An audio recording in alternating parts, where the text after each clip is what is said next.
welcome to Clobby'S Clubhouse number 7. I'm so sorry I didn't get this thing programmed. I thought I had it programmed, so you probably only just saw a notice recently, but still, I don't know what happened. Glad to see you all. Our chief engineer will be here momentarily. He is in engineering, fixing up a couple things in the warp core, but he will be here. But before we, while we're waiting on him, let's say hello to the most wonderful first officer in the fleet, the amazing Commander R.M. Raquel Briggs. Hey there, number 1. Clobby! I love you! Love you. What's up? Oh, nothing much. Just hanging out here at Clobby'S Clubhouse. Happy to see everybody pouring into the room, saying hello to some folks. We're going to talk about some cool stuff tonight. We are. I don't know what it is, but we'll just mess around until Mark gets here, and we'll figure out something. Unless you, of course, have something in mind. We'll kick it out. You do? I do. Oh, wow. We'll see what happens then. Hello there, though, my friends. And let's see here. Let's say some hellos, and I'll do some show notes. But before I do any of that, I want to let you know that my wonderful first officer has her literary works out there, and I would like for her to talk about them now, and I will get everything else ready. Oh my goodness, thank you so much. It's so incredible of you to offer me a bit of space and to help me promote my work on your show. I love you very much. First of all, I got to say thank you to everyone who has been purchasing these stories and leaving the most beautiful reviews. You guys and gals, wow, I'm just blown away by your support. The reviews, of course, are all that matter to me because I make only a couple of a few cents, maybe I think like a quarter or something like that off of each one. So it's not about money for me. It's really about sharing the stories and getting my stories out there, because eventually, if enough people show interest in it, I may be able to get a publishing firm interested in publishing these stories as a short story collection. As many of you know, a lot of publishing houses are no longer interested in short story collections. I don't know why. They just aren't. They want you to come with your own audience. So really incredible of all of you to support me. I write science fiction. You can find it on Amazon under my name, R.M. Briggs. If you like Philip K. Dick, if you like H.G. Wells, if you like Edgar Allan Poe, you may like my work. And I really, really appreciate your support and those amazing reviews. Thank you so much. Well, absolutely, everyone. There's, of course, is the link right there. And what a great bunch of friends we have here with us tonight. Just a quick show notice. Saturday night is all right for a fight. We indeed. Saturday Night Star Trek. It's killing it. It's just been so amazing. And because of all of you, we really appreciate everyone who's been turning up for Saturday Night Star Trek. We love you, and we're having so much fun doing it. We're going to get the 4th season underway this week. So 4 more episodes to begin season 4. So thank you for that. And of course, I have some a couple of new videos. My Clobby'S Comics Corner Spinner Rack videos have dropped, and a couple of my short trips time machine videos.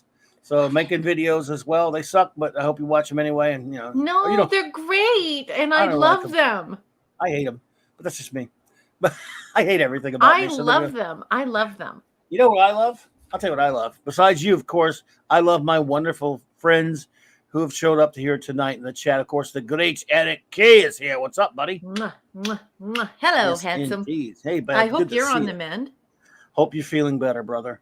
JPRPH1, John. Hey there, man. Good to see you. But before I continue that, I want to thank everyone who showed up here today at the Global Geek Gang and all my great panelists today. It was a lot of fun talking some Doctor Who. So that we love with some great fellers, and it was great. Global, geek, gang. The great Kal-El is here. What's up, dude? Hey, Kal-El. Nice to see you. Good to see you, Kal-El. Steve Mitchum. Yo, brother. Good evening, Maddie's daddy. Yeah, buddy. Good to see you, bud. The lovely Sherry. Sherry, good to see you there. I hope you're doing well. I know what you went to see because you said it in the chat today. I hope you enjoyed it. Indeed. I also went. Let's see here. Troy Pacelli. What's up, buddy? Good evening, Troy. Good to see you, my friend. Thank you for popping in. It's great to see you there. Hungry boy, brother. Wow. Yeah, well, it said no notification, but like I said, that's because it could be because I actually forgot to. I thought it had it programmed in like a little over half hour before. I don't know what happened. So my apologies, my apologies. I'm really angry with myself because my stupid old man's memory. Because I was sure I'd done that. So, but I didn't. The Comic Relief Crusader. Wait, Thank you. Clobby, I'm What? so sorry to interrupt you. I beg your pardon, Captain. I love you, but I must say, Hungry Boy, thank you so much for being here. And thank you for the Clawbony. I noticed that you said that you want to draw a super weird alien for one of the covers of my shorts for free. Hungry Boy, if you're serious, wow. I would be so incredibly flattered if you did something like that for me. I could send you my stories, but of course, and I would send them to you complimentary. But you would have to promise me that you would not forward them to anyone or copies of them to anyone, and you could pick the story that you wanted to draw the cover for. I would be so honored. For you to do that. You're so talented, and that is incredibly generous. So thank you, Hungry Boy. And sorry to interrupt you, Captain. Hungry Boy rocks. No problem. No problem at all. Netters Network. Hello there, love. Good to see you. Thank you for popping in. Appreciate you. Let's see here. Zathras. What's up, Zath? All right. Crap. Way to go. Crap. Good to see you there, buddy. Who else here? Stuart Mitchell, bro. What's up? Good evening. Always good to see you, and never ever forget Dolly had braces. Good to see you. Dolly had railroad tracks. She could pick up AM and FM. You could just dial it in. Dolly had braces. Indeedishness, absolutely. And don't worry, our first officer will be here. We hope. Soon. He'll be here soon.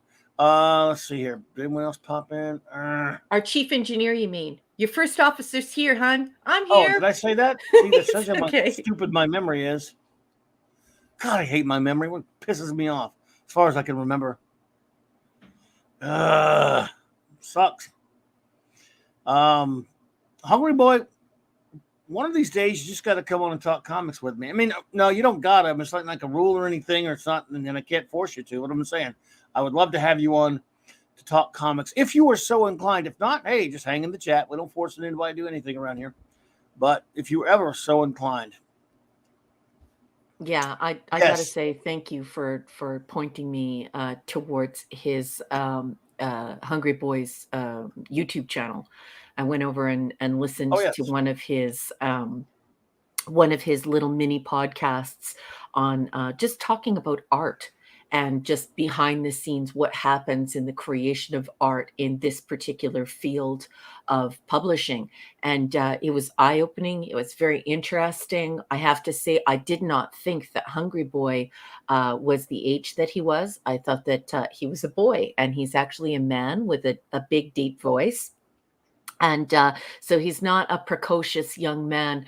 He is a seasoned a person who is our age, who is just delightful to spend time with. So if you haven't been over on Hungry Boy's YouTube channel, get your buns on over there, because he talks about some really interesting stuff.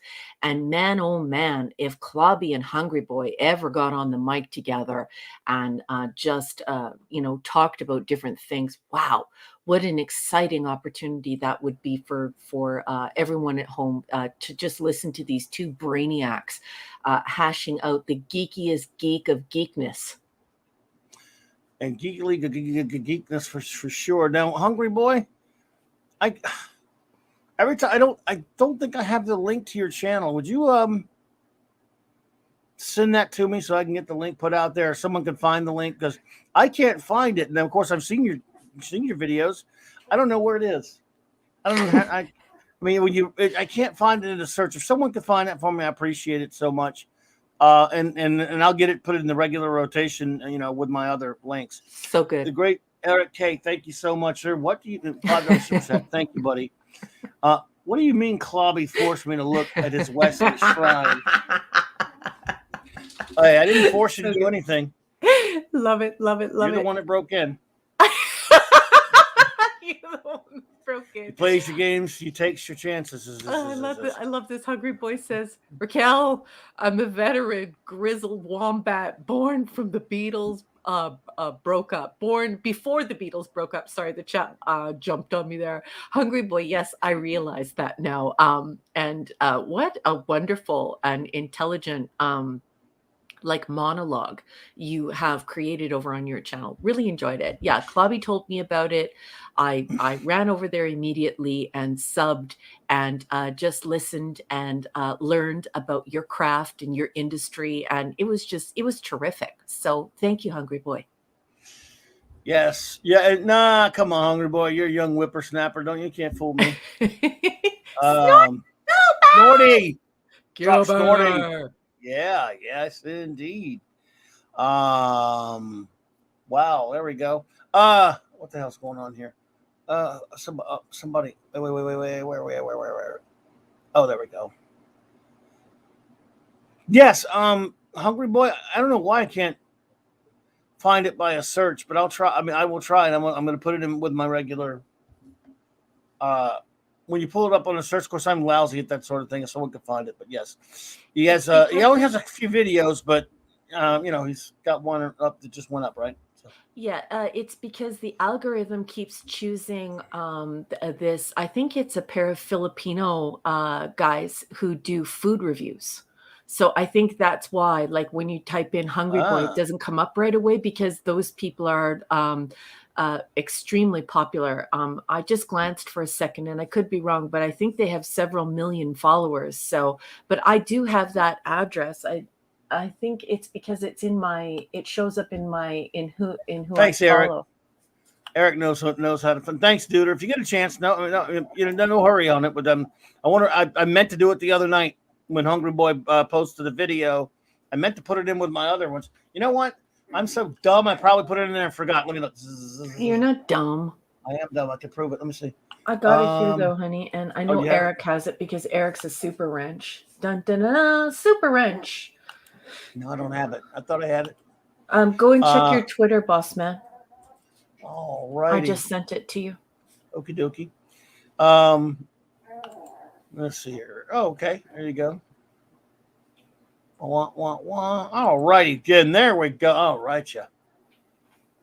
I bet we didn't beat Eric to it, though. Oh, Eric K, I am sub to Hungry Boy, too. I will get it. Good. Oh, thanks, dude. I appreciate it. So there we go. But, yeah. Anyway, well, what is going on out there in the Geekverse? Oh, do we have doggies fighting? We do. Should I hit mute? I'm so sorry. No. I wish you'd film it and show it one day. It's the cutest thing.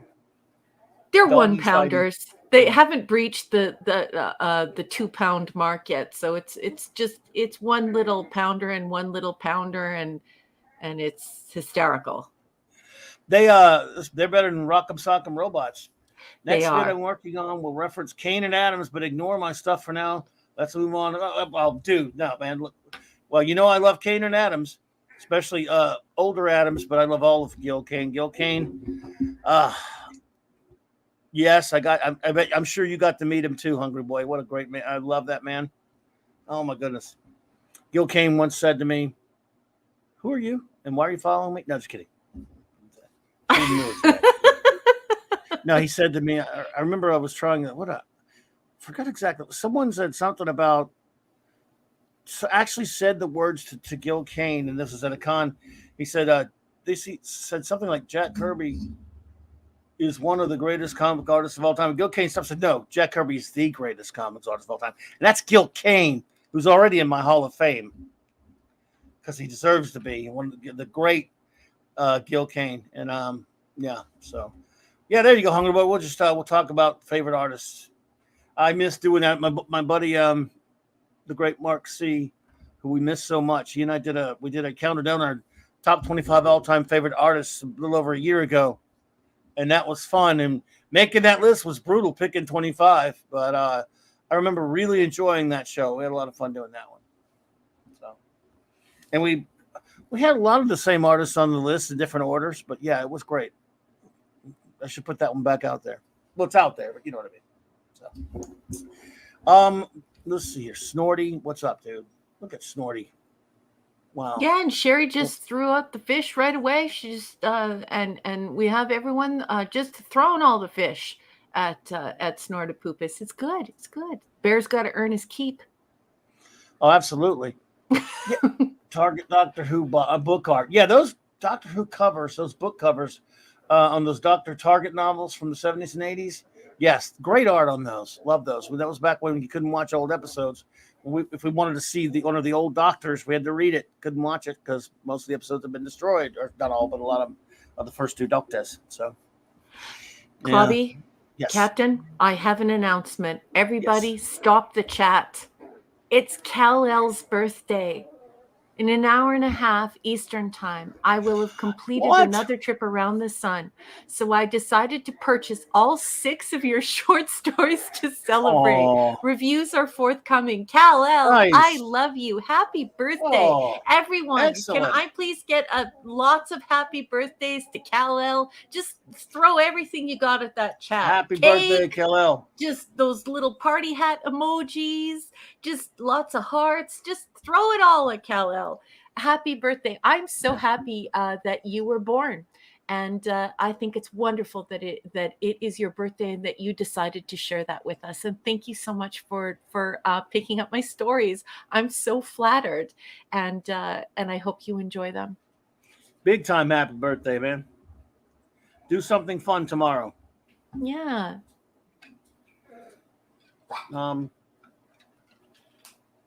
What's that? Oh, John. Hello there, John. John Ponterio. How do you say that? Pontorio.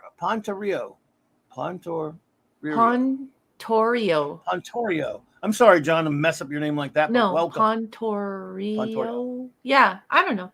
I'm not terrible sure. With names. That's good, but John Pontorio. How about that? I hope we got it Sorry, right. John. You have no idea what we go through because we're from Star Trek and comics. We go through so many different languages. Clobby and I must cover at least 25 languages per program, on top of all of the made-up languages and all of the made-up handles. So sometimes it's a bit of it's like scrambled eggs. So sorry about that, but welcome, and thank you so much for wishing Kal-El a happy birthday. Absolutely, man. And Monday night, my wonderful friend Purple Valkyrie will join me. Because today is the birthday of certified loom, but one brilliant, great writer, one of my all-time favorite comic book writers, Alan Moore, and she and I will be talking about the works of Alan Moore. Yeah, I did it a year ago with my buddy Carlos, but she's a lot more fun to talk to than him, so to hell with that one. Kidding. I'm just going to talk a little bit about Alan Moore on Mark C. Comics Talk on Monday night. Yeah. Lady PV, a real, true lady, and someone who this whole community loves. So it's sure to be a great show. Absolutely. Yes, I really hope. I went to see. I'm not going to review it or say much about it yet, but I went to see Ghostbusters Afterlife today. I'll just say that I really hope it does well. And it's the first day. We'll see what kind of weekend it has. So when do we get to hear your thoughts on Ghostbusters Afterlife? I don't know, because I don't think Mark has seen it yet. I don't know, maybe I never really planned to do any kind of review on it, but I might. I don't know. Maybe we'll do it. Maybe we'll do it on. Well, Mark might do it. Maybe he'll do an impromptu like review stream tomorrow night, or maybe he'll do it. Maybe Nick and the guys will do it tomorrow night, or maybe he'll do it on a Sunday night show. I don't know. Mm-hmm. Yeah, well, there's another good movie out there, a decent movie that I didn't expect to like, but that I did like. I mean, it's an adaptation, but I do have to go on record saying that I was pleased with Dune. Okay, yeah. Oh, good. I need to watch that. I'll probably watch it. Is it okay to watch it on HBO Max? I wouldn't. I mean, I would watch it in IMAX because this is almost like the David Lynch approach. It's a highly visual approach. the gentleman who did it is a French Canadian, and he's known for creating highly striking visual films. And so, yeah, when I say it's not the book, okay, so it's not the book, and that book writes images on the mind's eye. It's for the mind's eye, not CGI. But this adaptation has fidelity in tone, in content. It's just so visually striking, so beautiful. There are some aspects of it that were so accurate in the images that Herbert wrote on our minds that I got goosebumps. So I saw it in IMAX, and I plan on seeing it in IMAX again. It's crazy. It's not the book. It is something entirely different. It's an adaptation, but Yeah. it's a glorious adaptation. Nice. And it is Well, so good. beautiful, and it has fidelity, which I thoroughly enjoy, because should have some fidelity, right? I Well, know I would hope. nowadays you're not allowed to have I any would hope. fidelity, but yeah.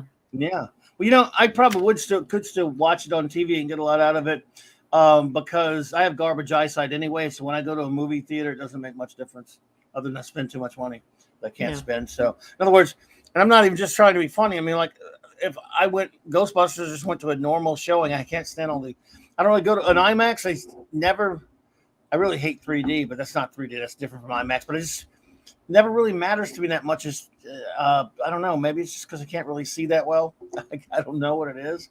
But Well, I mean, I like seeing it. Don't get me wrong. I love the movie going experience. I yeah. really love it. Well, But I hate I it. can watch something. You don't like it?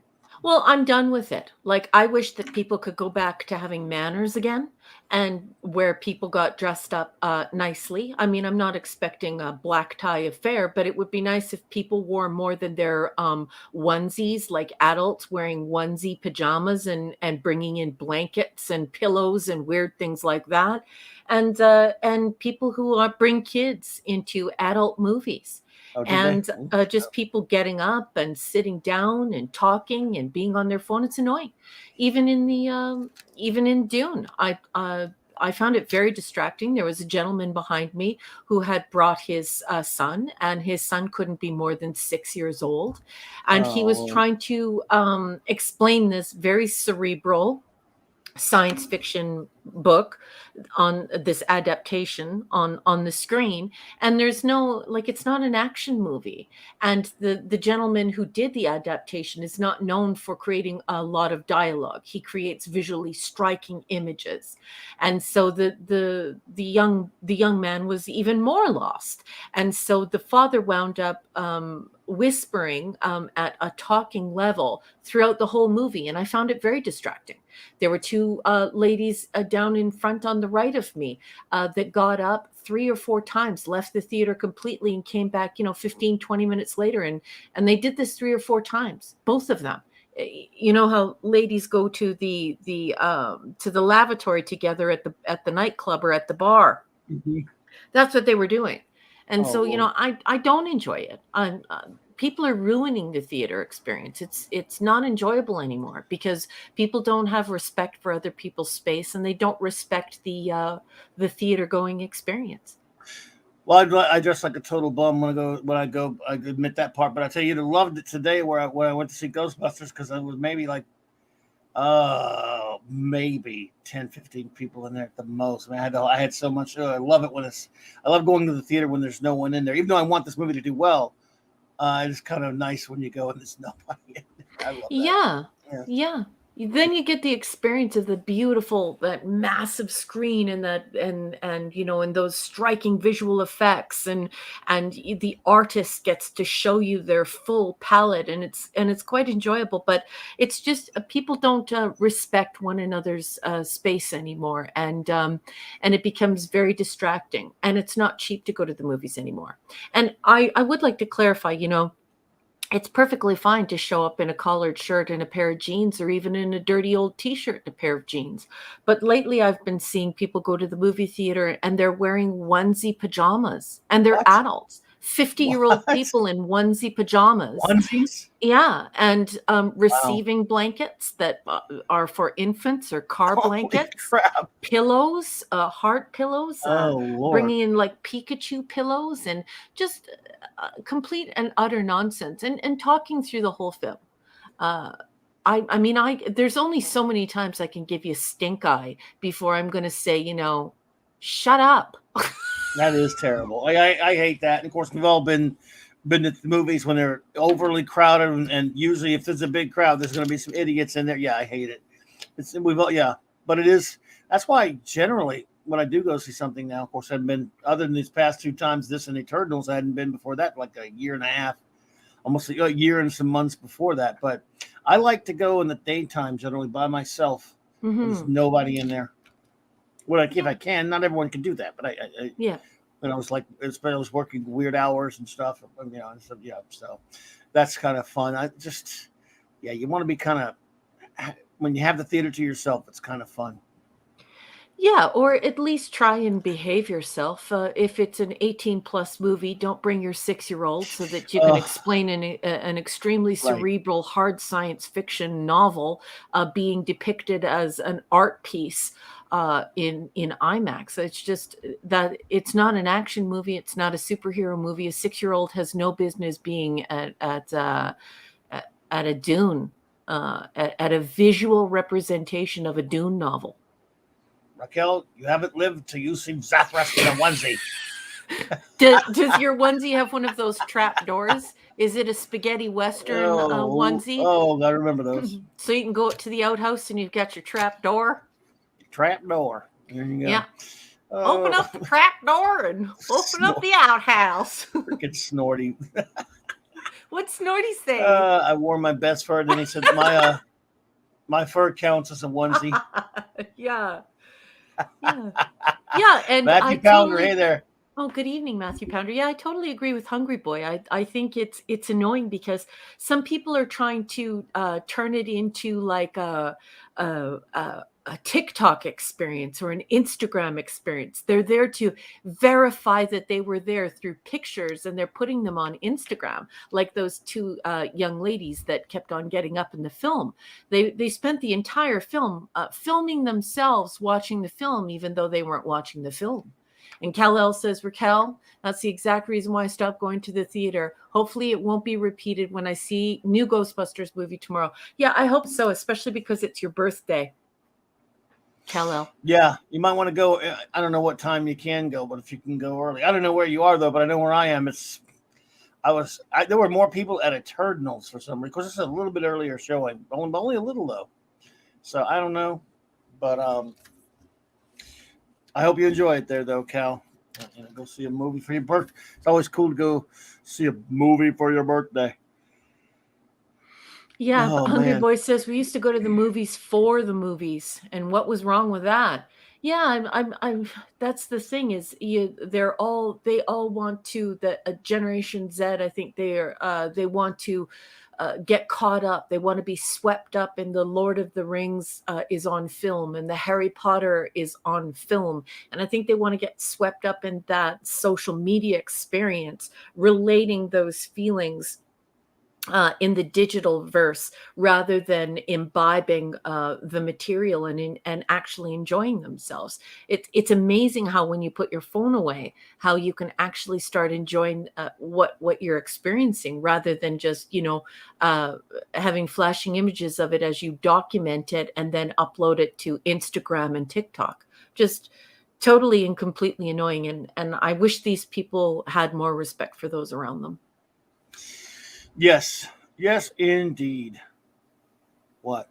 So yeah, and again, it's not the same. I remember back in with the original Ghostbusters, for example. I think I saw it more than 10 times at the theater. That in 1984. Wow. What a year! I saw Star Trek 3 that year, like 15 times, and Indiana Jones and Temple of Doom about 10 times or more. I think those are the movies we went to see the most that year. We went to saw a lot of other films. 84. As I've said often, is probably the most unbelievably incredible year for movies. Yeah, intense. It was intense. Well, you got you got Trek 3, of course, which is mainly only part of the Trek fans, but Indiana Jones with the Temple of Doom. You got Ghostbusters, Gremlins, um, Conan the Destroyer. Oh, you had Conan the Destroyer. That was Top Secret. There was Buckaroo Banzai, one of my favorites. Yeah. I'm sure there was a bunch of other things. So I'm just probably forgetting a bunch of them, but yeah, there was. We went through them one night. I forget where we were doing that. Was that on Mark's show or was that in private where we were doing that? Yeah, maybe. Zapper says, has I ever fallen asleep at the movies? Yes. I think what was that? Because usually, even if I'm bored, I can't get to sleep at a movie theater because I'm too paranoid about going to sleep at a movie theater. But it's happened. Really? But I can't remember which film it was, but it wasn't even the movie I didn't like. It happened to me one night because it was at a midnight showing or something, and I've been working 2 days straight. And I went to a movie. In fact, it pissed me off. I was liking the movie, and I was so tired. This was back in it's 20 years ago, whatever it was. And I was so mad. I wanted to go back and see it, but because in other words, if it was a movie that I was hating, I wouldn't give a crap. But I'm sure it may have happened once or twice. Mm-hmm. I can't sit in front of use many things in front of a TV these days. I can in a little while, but usually not fall asleep. Or I can sometimes, but at a theater usually I can't because I'm just too paranoid about it. But I guess if I'm with somebody, maybe it's different, Mm-hmm. But someone mentioned 1984. I saw that, but that 1984, the one with John Hurt that was released in 85 here. Matthew. At least that I remember seeing it in 80. I mean, it was a year later it came out here. Just like Brazil came out in 85. Mm-hmm. Strangely enough, both of those. Pretty sure. Now, I know it was actually released around the world in 1984. But I'm pretty sure we got it a year late here, but down here anyway. Mm-hmm. I remember right. But we did go see it, yes. Yeah. Well, where are we at? Oh. Starman, you comic relief crusader. Did you fall asleep in Starman, or that was okay. It was John Carpenter. Yes, different for John Carpenter. I liked Starman when it came out. I never rewatched it, but I remember watching it. Yeah, they did a TV series of that. Oh, really? I was completely unaware of that. But then again, I'm a Canadian, and I didn't always have cable. And even if you did have cable up here, it didn't really mean much until we got the super cable boxes, Super Channel, First Choice, and Super Channel, and all that jazz. And you would have to have an AB box and have all the channels and buy them a la carte. And by that time, you had a $300 cable bill. So you needed another job if you wanted to watch the American films at home on TV. Oh, I got you. Sappers. Sorry, Clobby, I fell asleep several times when you reviewed season 2 of Next Generation. Lucky you. You got some sleep, so that's cool. Nothing wrong with that. We come to serve, man. If you ever need any more sleep, those videos are up. You just put them on there. We can review. What was it? Well, pick your lousy episode. And there you go. Matthew Pounder. I grew up in a band. With and not on the weekend, me and my guys, we get together. No, it's not that at all. Like professional musicians and classically trained musicians. So full time, concerts and venues and so on and so forth. And that was very popular in the 1970s, especially before we had different forms of entertainment and people stopped booking bands. But whenever somebody brings up that Spinal Tap is from 1984, I find it so hard to believe. It doesn't feel like it was that long ago. This is Spinal Tap does not feel like it's from 1984. It feels more like it's from 1992 to me. My goodness, getting so old. It's so sad to say that, but Spinal Tap is from 1984. How sad is that? Look at that. Yeah. Look at that. Snore. Don't fall asleep during a stream. You might get run over by the Clobberin. Snorty. Oh, yeah.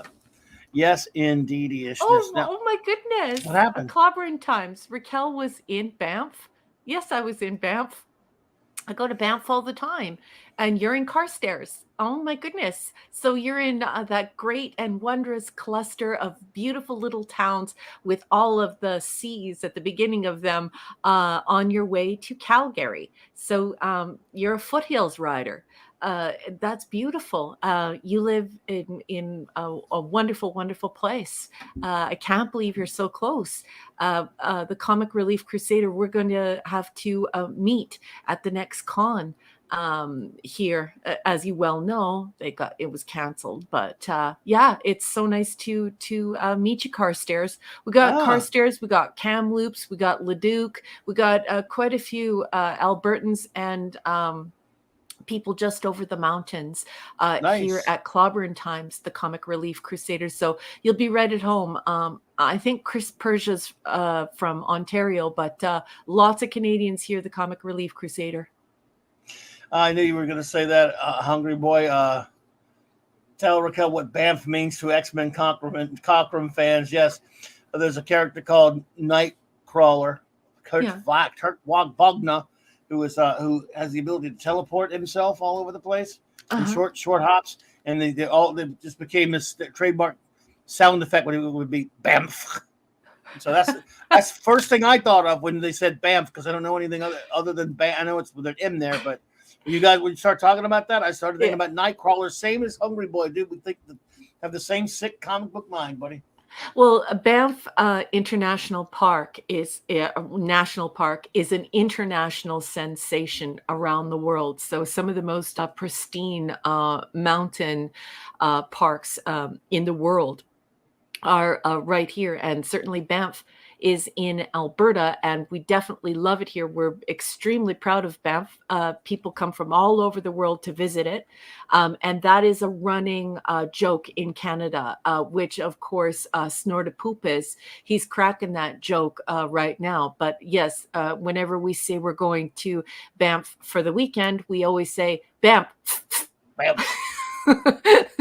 And yes, Comic Relief. Yes, Alpha Flight, of course, the Canadian superhero team of mutants. Absolutely. In the end credits of Ghostbusters Afterlife, they show that they filmed a lot of that up in Alberta and other parts of Canada. Yeah. We have a very thriving film industry here, Clobby, and yes, they film a lot of westerns here, and many of the westerns that have been filmed, that have been blockbusters, have been filmed right here in Alberta. So many of you know what Alberta looks like. Maybe Clobby could bring up a Alberta on DuckDuckGo and just click on images, and maybe he could share a screen and show you what it looks like. But I just absolutely love all the Canadians who have joined us here and become a part of Clobby's community. You have no idea how happy it makes me that we can connect in this way with Clobby, who's all the way down in Louisiana. Yes, sir. And that is absolutely true about Nightcrawler. Dave Cockrum did intend him for the Legion of Superheroes, but ended up putting him in X-Men instead. That is a good... of course, I'm not surprised you knew that, Matthew, at all. Well, excellent, man. Well, it's funny you mentioned that too, Raquel, because this afternoon on the Global Geek Gang, I was the only ugly American there for most of the time. We had no less than 4 to 5 Canadians. And only a couple of Brits. Yeah. Wow. Yeah, Canadians love you, Clobby, especially the people from the mountains. It's people from the mountain regions that really love you, with the exception, of course, of LT. He's a Maritimer, I think. Yeah, but he's up there. We had LT, we had Kamloops, we had Bowles Trek, we had I'm drawing a blank now. We had 1 or 2 others. The new Ghostbusters movie was filmed here in Crossfield back in 2019. Paul Rudd was a very nice guy. I forgot about Paul Rudd. He is a nice guy. Yeah, cool. So the Comic Relief Crusader, the new Ghostbusters film, was filmed in Crossfield. Wow. I did not know that, but I'm not surprised. As you well know, the Comic Relief Crusader, we have that Netflix Nexus in southern BC, and And that certainly has brought a lot of film to Alberta and to southern British Columbia. So I think it's great. I just think it's absolutely great. Hungry Boy wants to know if his shins are in danger. Because he likes the Murdoch mysteries. Yes. I don't know what those are, but Yeah, actually, no, I'm not a huge fan of the Murdoch mysteries, but I will tell you one thing, Hungry Boy. There is a person who's very popular here in our community, who's a good friend of Clobberin Times, and his name is Rod Thunderheart, and he's from Alberta, and he absolutely loves the Murdoch mysteries. He'll ask anybody and their dog to watch Murdoch mysteries. He's chronic. So one day I'll introduce you to Rod Thunderheart. And maybe you two could do a little Murdoch Mysteries stream together. I know you I know nothing of it. Murdoch Mysteries people. They are chronic. They're tantamount to old school Doctor Who fans. Okay. There you go. A lot of great a lot of great shows come from Canada, or at least are made there, or were Canadian. Were Canadian shows that we got down here that we didn't know were Canadian, I guess, back in the 80s and 90s. So, yeah, absolutely. Oh, Eric K watches Murdoch Mysteries. I love it. I love it. Did you hear that, Hungry Boy? The great Eric K watches Murdoch Mysteries. Nice. There you go. Where you at? Where is that chief engineer rascal? I don't know. If you're hearing this, dude, no hurry or anything. We just want to make sure you're okay out there. Well, I have something to pass the time if you'd like to do that. Sure, we can do that. Okay. What you got? Go on. We'll be here. So Andrew is my husband, and he is a great fan of Clobby. He also refers to Clobby as Clobbe'S and the Clobbinator. So he really loves Clobby a lot, and he has some. Oh, go ahead and read that super chat. Okay, but yeah, Kal-El. Although I was able to attend today's earlier live stream, the one last night with Michael French from Retro Blasting discussing Doctor Who was great. Thank you. I certainly learned a lot. Oh, really? I had a lot of fun, and we were 3 hours. I kept Michael up for 3 hours, and I love Michael. He's amazing. He's a wonderful friend. But he and I, like I was telling him last night, we've been doing this for 10 years together now, and he's a great guy, great channel, Retro Blasting. I'm sure everyone here is subscribed. If you're not, you should. And thank you, Kal-El. We had a great time talking Doctor Who. Always have a great time hanging with Michael. Yeah. So, absolutely. So what you got going on? Okay, so Andrew, my husband, walks into the room and he hands me 1, 2, 3, 4, 5 comics. Oh, comics. And they are bagged and boarded, as I have learned your speak. They are bagged and boarded. They are DC. And they are a collection, 1 through 5, they say on them, 2 through 5, 3, 4, and 5 of 5. And they're DC, and they are Robin. And they're done by Chuck Dixon, Tom Lyle, and Bob Smith. I remember it. Do you remember it? Oh, yeah. I don't know if you want to bring up the image of it, but Andrew wanted me to talk with you about these because he wanted to see what you had to say. Isn't that that's the 5-issue miniseries of Robin? It is. So it's a 5-issue miniseries. It's got the art on the front, and it says January 91. And it says, oh, look at this. It's even got UK on here. So it's US $1, Canada $1.25, UK 50p. Easily spotted. I'll find it right there. And it's Brian Boland cover. I remember this very well. Yeah, so he says, like on the front of it, it says free poster inside. And I just wanted to, if you could show everyone the 5 covers, and then we could allow our comic book experts to talk about the series, about the art, and if you liked them. And I haven't read this since it came out. Let's see here. But the Comic Relief Crusader had these. Nice, he says. Nice. Is this what you're talking about right here with these Brian Boland covers? Yes. Yeah. Yes. Good to see you. Chuck Dixon's a great dude. We were a big fan of his, and he's a really nice guy. And this was a good run. I have not read this since it came out, I probably should grab a trade on that or something like that. But Chuck Dixon, and he came on a comic book roundtable a few months ago on Loki's, and we got a chance to talk to him a good bit. He has written. He holds the record as written more Batman or Batman related titles than anyone ever. And Wow. This is considered one of them. So yeah, I can't remember much about it per se because again, it's been a long time. Hello there, Oliver Belamonte. Good to see you. Hey, Oliver. He says, Clobby'S, very soon there will be a debatable live stream chat between fans of Ghostbusters 2016 versus Ghostbusters Afterlife. Well, there have to actually be fans of Ghostbusters 16 for that to take place. And I'm skeptical that you're going to find any, my friend, but good luck. I say pack a lunch if you're going to go look for some fans of those. Yeah. Of that thing. But you never know, man. Look, if you know. But see what stands out to me most about this comic series, and it was the second one as well. There was actually a sequel one there. Are the fantastic Brian Boland covers. I mean, I love Brian Boland. Couldn't do much interior because he took forever, but he sure was great at covers. By the way, there's the second series. Hungry Boy was talking about that on his channel, about how, like, when you draw for comics, that there's a deadline and that you're under pressure. So it's a little bit like, like when I was in news, and you have to get ready for the top of the hour, and you have to have your newscast ready, and you have to have 4 or 5 varieties of it, right? Hey, Punk Waddle just walked through the door. Hey, Punk Waddle. All right, hey, any Punk of you Waddle, bears out there, stand back, play nice. The Punk Waddle's arrived. Punk Waddle, good to see you, buddy. Kal-El says he has the trade paperback collection. They did 2, like Robin, and there was Robin 2. But as Hunger says, the Boland covers were amazing. To readers. Well, yeah, he made a living on covers and challenging to us other artists.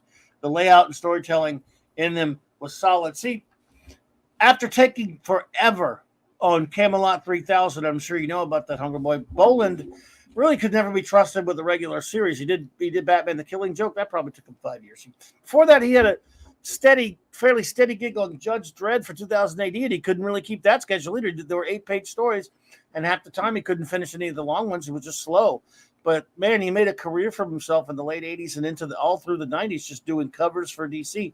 Rarely did interiors after that, as you well, I'm not telling you anything you don't know, but great artist. So look at the cover. I mean, his covers are just amazing. Oh, they're oh shit. Let's never speak of Camelot 3000 ever again. I'm sorry. Oh, good. That 12 issues, and it took them like 12 years to come. I can't even go out to 12 years, but I remember between issue 9 and 10, there was over a year and a half before number 10 came out. Wow. And in between 10 and 11 was probably about a year, because I remember, again, when I was running a shop when the first issue came out, and by the time the 12th issue came out, it was easily now. I'm no mathematical genius, but I'm pretty sure there are 12 months in a year, folks, and we're 12 issue miniseries. It took about 4 or 5 years for that comic to all 12 issues to come out. It's ridiculous, and it was because he was doing the interior. And Mike Barr did the story, which I have a lot of problems with, but it was a really good looking comic. I'll tell you that. Let's find a. There you go. So that's cool. They are beautiful. Beautiful covers. Yeah, I love Boland's work. So, what is the hubby doing with these? Is it just something he bought back when they came out, or what?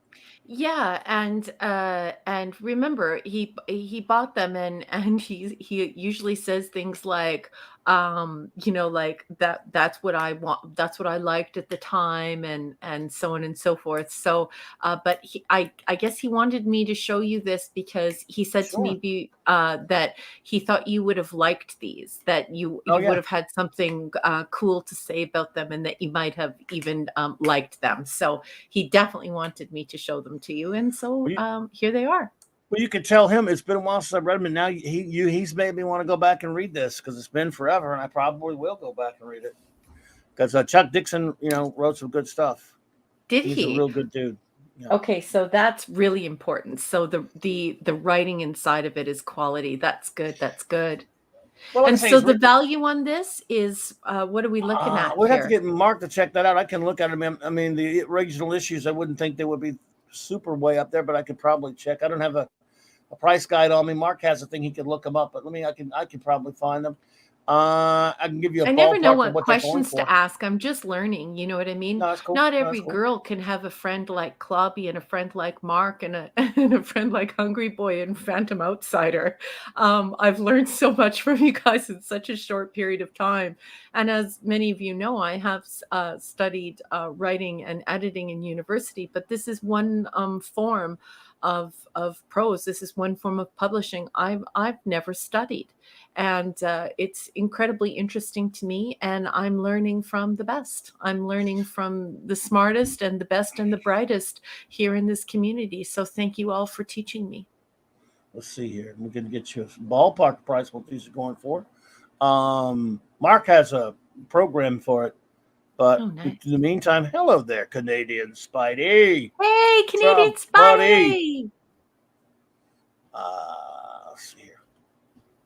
Canadian Spider-Man all over the news today. They were talking about how there are trucks headed for British Columbia as we speak with groceries.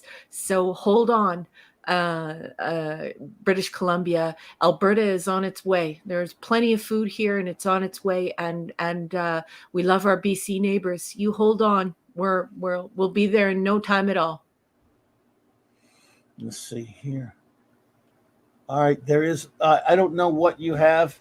If you'll notice on the, if you're looking at it now, look at number 1 for me. And there's in the bottom left corner. Is it blank or is there a UPC code? It's blank.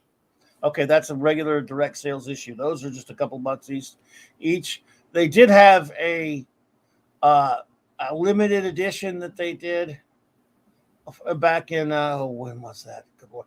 Anyway, all I know is that there is a limited edition that has a barcode that's worth a decent amount, depending upon it depends on what you have, the condition and stuff like that. It's a reprint, but it's actually worth more.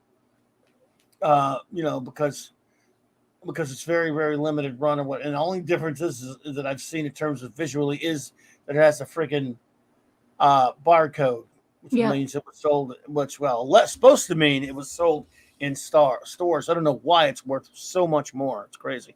Mark might have it on his computer thingy though, but that's going by my old buddy Saunders site, comicshop.com.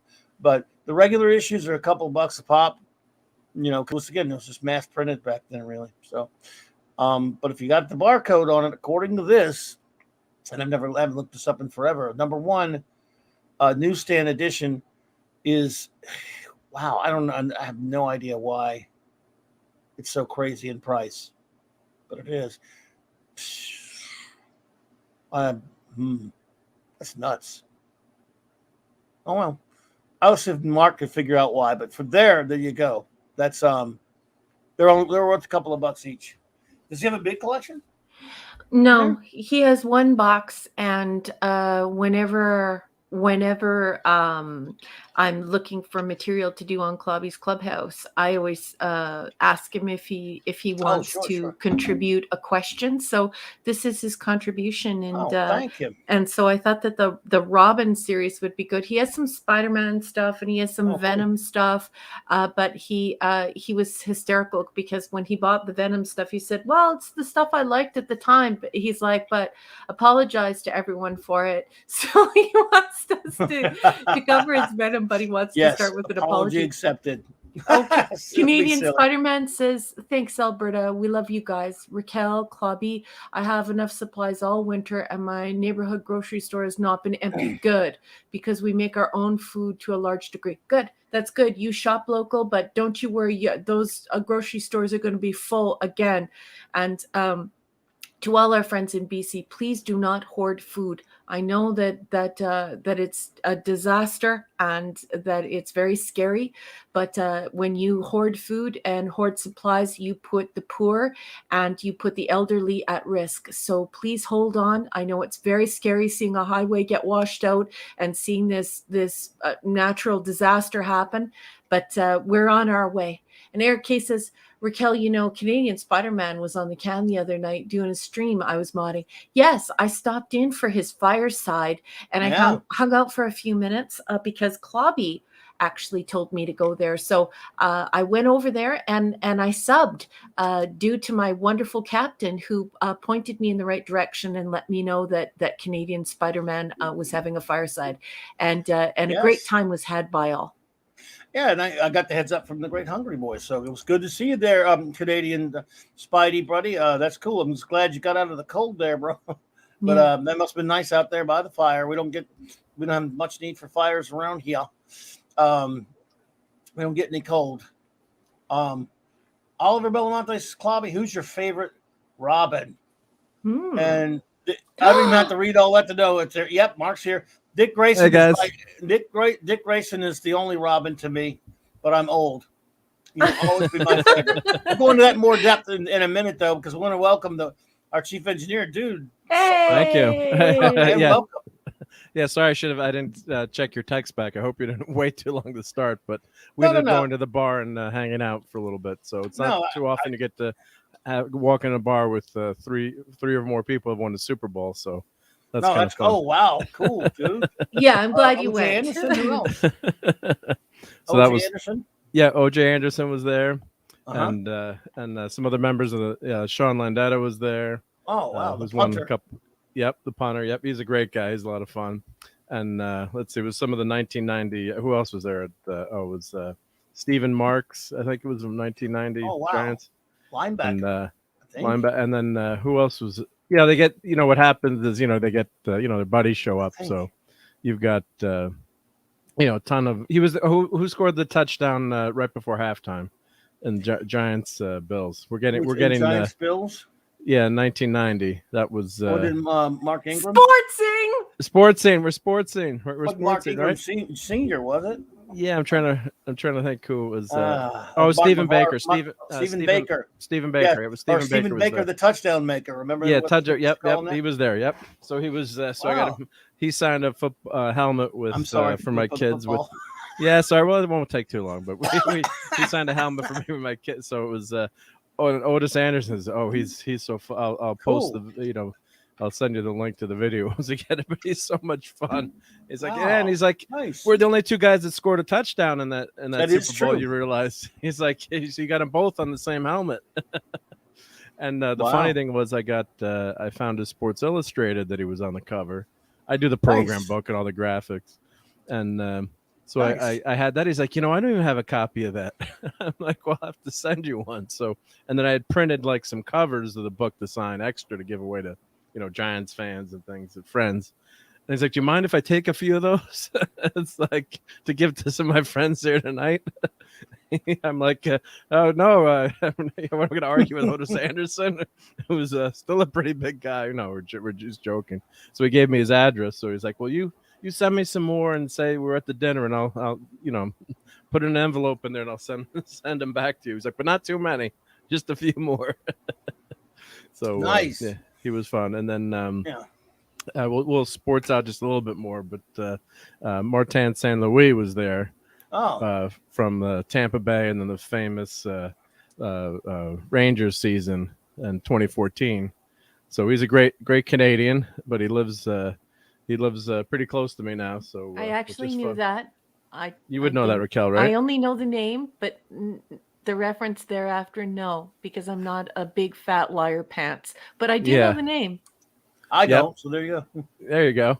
It's hockey, right? So there you go. It's hockey, yeah. Who's your Flash is the hockey fan, right? Yeah. Flash is the hockey fan, yeah. Yeah, so but he's a great life story, yeah, because he's 5'8", so one of the smallest guys in the league, and I'll just summarize his speech pretty quickly because it was pretty inspiring. But he's about to give up on hockey eventually, and it's pretty tough. He's going to go play in Europe, and he was playing for Calgary.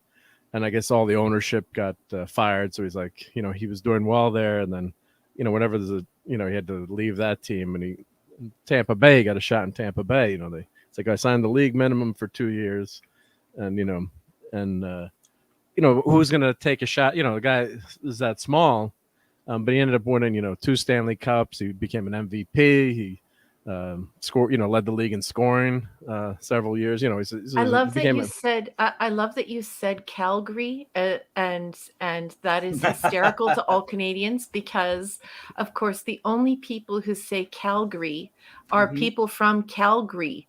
It's actually Calgary. So the entire world says Calgary. But only the people from there, and linguists are actually just beginning to discuss the way that an accent is evolving in Calgary, but they say Calgary. So I just think that it's wonderful that you paid attention to the speech so well that you even said Calgary like a Calgarian.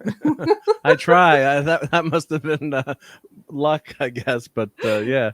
So he's super nice guy. But his story was, then he became one of the best players in the league, obviously, but his mom died on Mother's Day, just before a playoff game. That was really famous in 2014.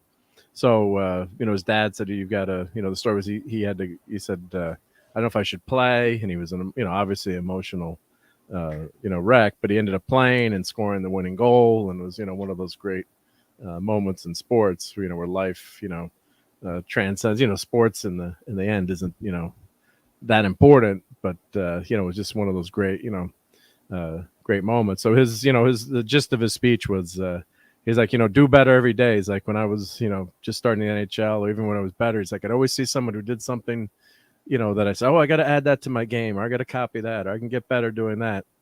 So he said, be an MVP human.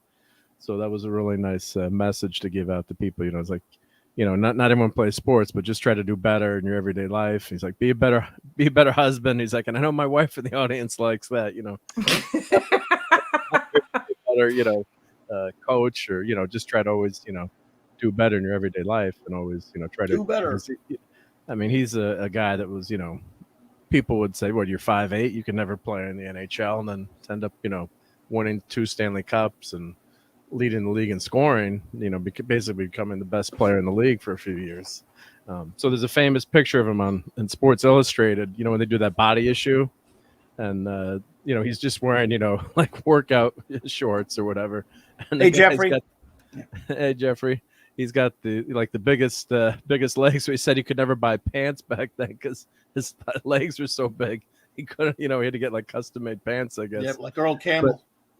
Yeah, so they said, if you see that body issue, he's, he said, I had to work like, harder than everyone else, and, and always try and achieve, and not sit on his laurel, then once you reach that, and that's why people are really successful too, I think. So, those are the people that take the extra effort and do the work, and just, it's not going to get handed to you no matter what you do in life. You just can't, unless you win the lottery, which doesn't happen too often. That's what I want to do, so I can have it handed to me. That's what you're trying to do, They still wouldn't hand it to me, probably. But it was a real inspirational speech, and it's a great message, I think. That to try to do better in your life, and try to always work harder. I've seen that in my family and friends, and I'm sure you guys have had that same experience. You can see who puts in that extra effort, and then they life will send you some curves and curveballs and ups and downs, but if you work hard, you can change certain things. I know there's some things you can't always change, but as long as you try, at least you can look yourself at the end of the day and said, yeah, I did a good job today. So, but sorry about all the sports ball stuff. But no. I thought that was... I'm glad you're here, bro. I'm sorry to start without you, but I could have made the shit started later. No, it's all good. Yep. I even forgot to program the show as it is. Shane Nolan, hello there. Good to see you. Jeffrey Wilkins, thank you for stopping in. Good to see you there. Personally, Jeffrey, we're not on the same page there. I hate Damian Wayne. I hate him. And you say you like him because he'd kill you just as soon as blink. Well, I mean, yeah, he is a killer, raised as one, but that's another reason why I hate him. Superheroes aren't supposed to do that. But I hear you. And Oliver on Robin, to me, it's always Dick Grayson. But Timmy he grew on me, but I never liked Jason. I voted to kill the little bastards. Yeah, I like the way Tim, of course, Grayson, I agree, it's 100% Robin. Of course, we never got to see him as a older Robin like in Earth 2, but Tim Drake was really written well, and that was a good introduction to the character. years later where he lived near Bruce Wayne and he used his detective skills to figure out that he was Batman. And his intro was actually really well done, I thought. And I did like the character. I read him for years, and then he was, I guess he was with Spoiler back then. And they were quite a couple. So I thought he was, nothing can replace the original, but he was a well written character. That was Chuck. Who created him? That was Chuck Dixon. In fact, we have something for you along those lines, because before you got here, Raquel was talking about her wonderful hubby had brought her some comics to show her, and she wanted us to comment on them. And so we talked about them, but we didn't really, we wanted to bring you in on it too. So it was the Robin miniseries from the early 90s, one with these Brian Boland covers. Do you have these? I was looking at the price on what were they going, for. Yeah, I have all those. Yeah, the one on the left. Isn't that issue number 1? The one on the far left from the miniseries? Right here's number 1. Yeah. Yep. So how much is that going? Brian Boland that up? Just a couple of bucks, but not on your program, though. So you have a better. Oh, okay. I just looked at comicshop.com. I love that cover. That was a great cover. I'd like to know what the whole series is worth, because he has a set that's bagged and boarded, that's in pristine condition. He hasn't even read them, and so I'd be interested in knowing what they're worth. But are they I don't signed think or value are they matters. unsigned? I don't think value really matters, but when we're talking about this stuff, it's good to talk about all the aspects. It's fun, yeah. No, they're not signed. Not signed. Okay, yep. So the Robin first series.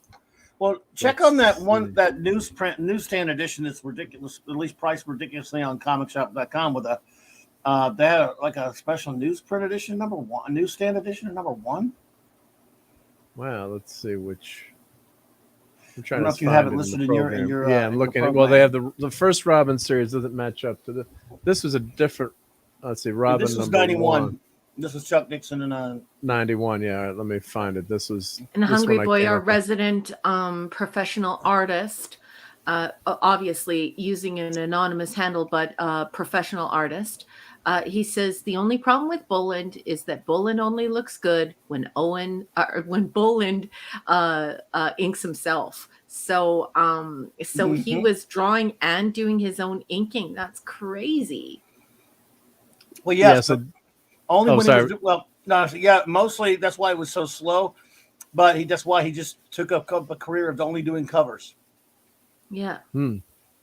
Well, he's very, very talented. I don't know what these comics look like inside, but when Andrew brought these into the room and said, I think Clobby will like these. Do you want to talk about these for a few minutes? I was like, oh my gosh, look at that art. And and I thought the art was good.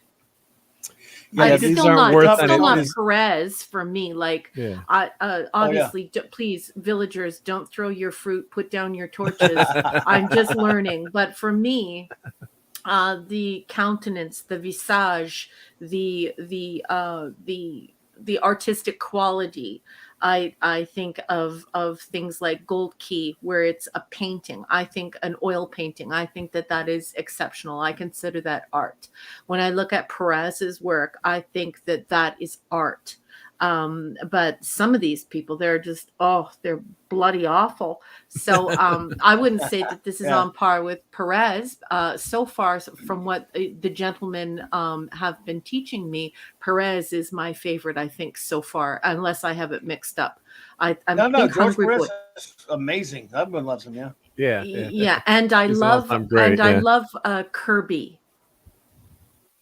I don't know if Kirby's a writer or an artist, but whenever I see things that were made by Kirby, the colors are incredible. Oh, Jack Kirby's he also writes and creates, but he's the artist. I mean, his art is he's the king of comics, king of comic book art. Yeah, so those two are my favorites. So I wouldn't put this gentleman in that same category, but this is what I was talking about with Hungry Boy. Look at the faces. Like, there's some detail there, whereas some of these lesser artists it seems as though they rush through the process, and in so doing they remove the life of the character, the spirit of the character, the attitude of the character, and so much can be written on someone's face. And so yeah, I like Bolin, but certainly not to the level of the Kirby fellow. And certainly not to the level of the Perez fellow. The Perez stuff is just mind-blowing. It's beautiful stuff to me. Oh, and you haven't seen anything yet. We'll show you some Perez art later then, because he's just, I mean, if you like his stuff, he's just, I mean, it's incredible. The master. He's I think he's probably my top 10 all-time favorite artist, and man, no one can do a crowd scene of superheroes like him. Except for Kirby, of course. But just very tidy and verisimilitude. When you're looking at the countenance, when you're looking at the visage, you're looking at a face that is not only very human, but it's evocative. You can see an attitude, a mood in the face. It's not just these sort of outliney, sketchy, naive things. And so when I see Perez's work, I'm like, oh, okay, I can definitely see how people consider that a bona fide talent. So yeah, anyways, like I said, hold your fruit, put down your torches. I'm just learning, and I'm definitely learning from the best. So lots of experts around here, and I'm starting to develop my own feelings about them as a person who loves fine arts, as I'm being instructed and debriefed by all of these experts, and of course artisans. We have some artisans here as well. And I think like these covers, Tim Drake is drawn to look a little bit older for some reason, and later on he's drawn to look a little bit younger. I don't know if that if that's I'm trying to checking the memory banks, but so this was the first Robin miniseries. So I think this is not his first appearance as Robin, but it's I think pretty close to that. And none of these are worth anything. The first issue is $3 and like $2, and I'm actually missing issue 3 and 4, so I got to pull. Unless sometimes you don't enter them into the program, but I'm surprised they have 1 and 5 and not 2 and 2 and not 3 and 4. But so I got to. If you're a completist, you got to get them all. But I remember really liking this series. So it's the first appearance of King Snake. So it's Sir Edmund Dorrance. So he's like I think he's a drug dealer, and he's kind of like trying to become a crime kingpin, and he's spreading drugs. I think it's kind of a generic good versus evil, but I really like as much as I never liked Jason Todd. I got to agree with Clobby on that one, and so this was kind of a change in the character, the archetype of Robin, and I thought it was really, really well done. And then, what was his first appearance? It was in the regular Batman series. It was in the Detective. Timmy? Tim Drake. Yeah, was that in Detective Comics, or was that in? Oh, I'm pretty sure it was in a Detective Comics, but don't quote me on that. Maybe the Batman issue. We'll just find out. Maybe easier just to check. Yeah. Just wondering because I can't really. It definitely wasn't a miniseries. I think it was. I'm bad with issue numbers. You know that I can't remember. Yeah. No, but I think it was in a regular issue of. One either Batman or Detective. It was a regular issue, yeah. It wasn't in the miniseries. Yeah, it wasn't the miniseries, yeah. Yeah, Hungry Boy, I totally agree. Hungry Boy says Raquel Perez had emotion plus detail, as did Kirby, but Bolin was reserved in his faces, sometimes placid, almost comatose. Yeah, and you can look at things like Cubism, where you see Picasso pushing the limits of composition and our conceptions of composition, and there's this enhanced interpretation that's going on, and all of these colors and this deconstruction that's happening inside of the human mind, and a reconstruction. And then you just have other artists where it's just there's realism, and it's so striking that it blows you away. It's not to say that one is good and one is bad, but certainly there are those who develop a taste for one or the other, and appreciation for both for different reasons, right? But yeah, I really like Perez, and I really like Kirby because I was told very earnestly early on in my relationship, becoming familiar with comics, that comics aren't serious art, And then when I was presented with all of these new people in my life, these new friends I was making on the internet, they quite very earnestly told me, no, comic books are art. And so I guess that's a sort of polluting my perspective, because when I look at this stuff now, I do look and say to myself, no, wait a minute here. These aren't just a bunch of guys who refuse to grow up and these comics are nothing. Something beautiful is happening here. So I'm sort of coming from that idea in my head, and I'm analytical and pragmatic. So that may be polluting my inner narrative, which is show me the good stuff. I want to see the very best stuff. I want to look at this stuff and that verisimilitude, that the attitudes in the faces and stuff. I think it's important to the comic book art form, though I know absolutely nothing about the comic book art form. Well, it's interesting you mentioned Picasso too. So I remember going to see his exhibit in New York City years ago, and when there's this blue period, and I mean I'm no art history major, but then they had his early works, and he was an amazing artist, just as a standard, quote unquote. Before he got into Cubism, you could see what an incredible artist he was.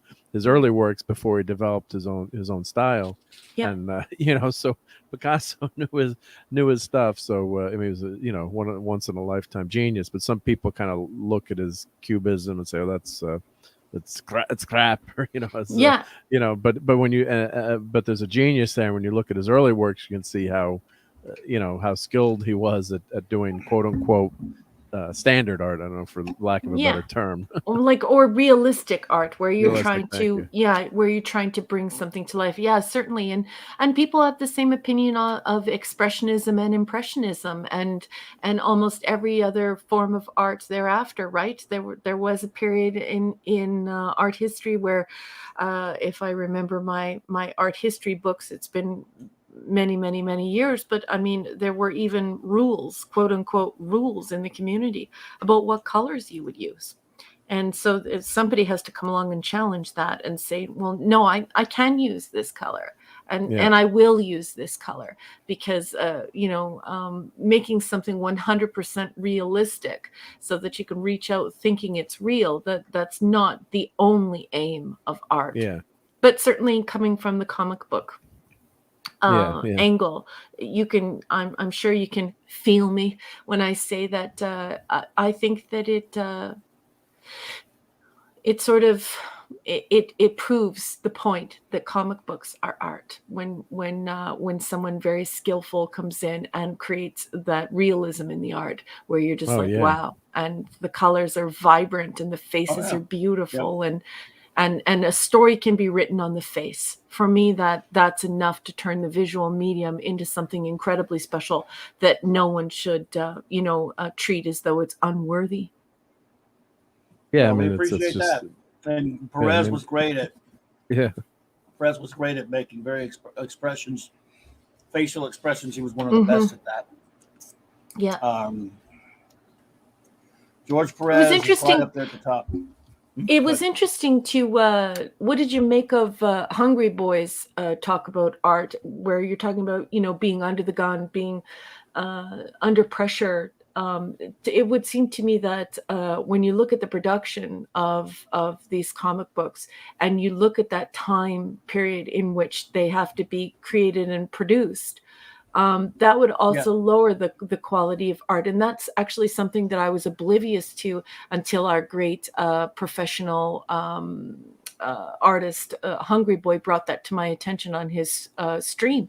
So, I mean, I don't think a lot of people realize that that's a mitigating factor as well in comic book production. You don't have all the time in the world, right?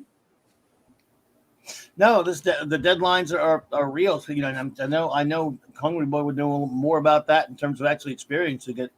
And yes, that's one of the reasons why, they had to dole out work the way they did a lot of times back then. And again, that's speculation on my part. He'd know a lot more about that, but because some artists don't like other people inking them. They do, but they just didn't have time. You had to make a living. So you want to get as many titles as you can. So the job of inker or delineator, or finisher, they have all kind of different terms, was important. And there were a couple of and there were a couple of workshops that did it back then. Remember, was it Diverse Hands, D Hands? Remember them? Hungry Boy and the Krusty Bunkers and all these groups of guys who had like this little where they would some of the companies would send out their penciled pages to get done by almost like their sweatshops in some way. In fact, in the 40s, there were a lot of the Eisner Iger sweatshop back then in Fox Comics and all those from the 40s had, guys churning the art out so a penciler could get done quicker. Mm-hmm. So yeah. Wow. Well, it's funny because once you become educated by those who understand it beyond art and they see actually craft and production, and they teach you about that. Wow, is it ever an eye opener? Because now that I watched Hungry Boy's video and I've been learning stuff from you and Mark, and I've been learning stuff from Phantom Outsider. I'm looking at this Robin collection. And now I'm looking at it with wide open eyes. So this is not just a collector. It's not just some geek on the internet. I'm actually looking at it from a professional writing perspective. And I got to tell you, folks, think about it. January, February, March, April, May. So you have these 5 months to create these books. And you have to create all of the art. And not only are you telling a story, almost like a orality, so it's mostly dialogue. So this is like a script or like an old Greek oral story. But you also have all of these visuals, and all of this has to transpire in fewer than 30 days. And it's incredible to me because it's almost as if you've taken book publishing and you've mixed it with magazine publishing and you've mixed it with the news, because it's like there is such a crunch. I could never imagine creating. I mean, if you put all this together, fellas, what would this be? Would this be close to about 400 pages of just this beautiful visual masterpiece? That 5-issue miniseries there? Yeah. 20 something, but I believe the page rate at that point was something like around 20, 21 or something pages per issue. Yeah, because there's ads. Yeah, there's ads. But there's ads too. So 100. So in some there are ads. I don't know about that one. Yeah, so 100 pages of art that is also telling a visual story that also has to be able to convey a dialogue that would be akin to a script, only it would be dialogue that you read. So this is a bona fide art form that deserves everyone's respect. And it's not just a bunch of boys clinging to a Peter Pan syndrome. There's a lot going on here. And a lot of it is very beautiful, and it deserves respect, and it deserves to be celebrated and certainly talked about in this manner, where you're instructing people about it so that they don't come from a place of ignorance, but from a place of appreciation and knowledge of the craft. Absolutely. And they've got so many artists now. They don't do this is the Joe Kubert School of Cartooning for a reason. And I guess it's sort of still there. But I saw him at Comic-Con. Yep. Okay. I'm glad it exists. I hope people start learning it. People don't study the greats like they do anymore. It doesn't seem to be. I can't draw anything, but even I own a copy of Comics and Sequential Art by the great Will Eisner. I know you got one, Hungry Boy. And there was all those Bern Hogarth anatomy books, which I remember those. Like, I've actually met Bern Hogarth once, and he was a master. But yes, you have these. It is definitely an art form. A guy named Scott McCloud, whom I like a lot of his work in the 80s, wrote a comic that he won all these big awards for back in the early 90s called Understanding Comics. And it's just explaining the art form of comics, how to tell a story, because it is sequential art, as we call it. Mm-hmm. And it's he kept thinking of just goofing around in the comic, trying to think of different names. Is it really comic books? And the name comics is a misnomer anyway, but it was sequential art. You got all these different names, and finally he was trying, kind of as a joke, he said, we're finally going to end up calling them juxtaposed pictorial images in deliberate sequence. And it's very cheeky. Yes, it is that. And it's but about certainly telling with a that story. verbiage attached to it, with that description attached to it, that does command a sit up and shut up, and this is more than what you think sort of command. I do like it. Cheeky, but it's just lovely, isn't it? Yes, it is. And Hungry Boy has even he talked about how, these inkers, these embellishers, these finishers, whatever you like you want to call them, they had deadlines and they were not really. There you go. Look, eyes are defined. Yeah, the building, and is the. I have the building. I have that, by the way. Those guys didn't have a lot of time to be very polished, and certainly the penciler didn't either.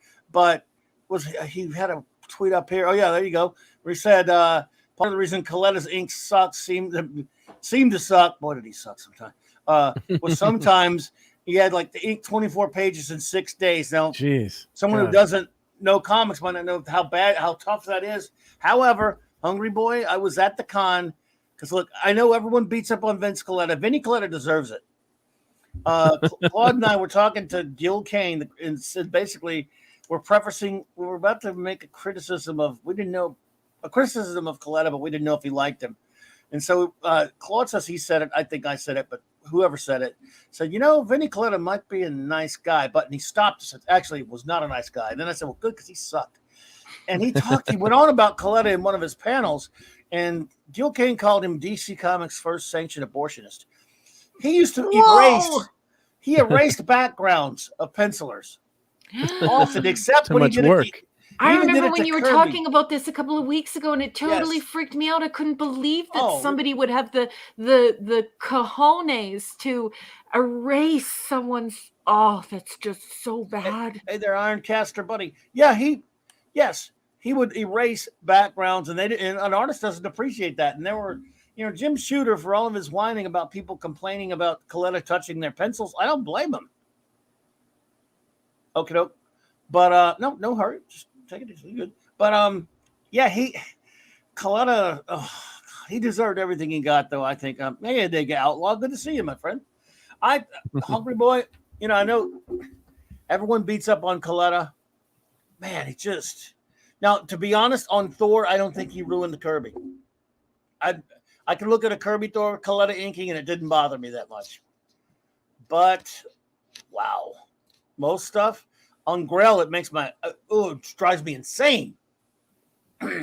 And one of these days, Hungry Boy, if I remember, I'm going to tell you something that I heard about Coletta from a certain artist through a friend about a month or two ago that I don't think I should say on here, just in case.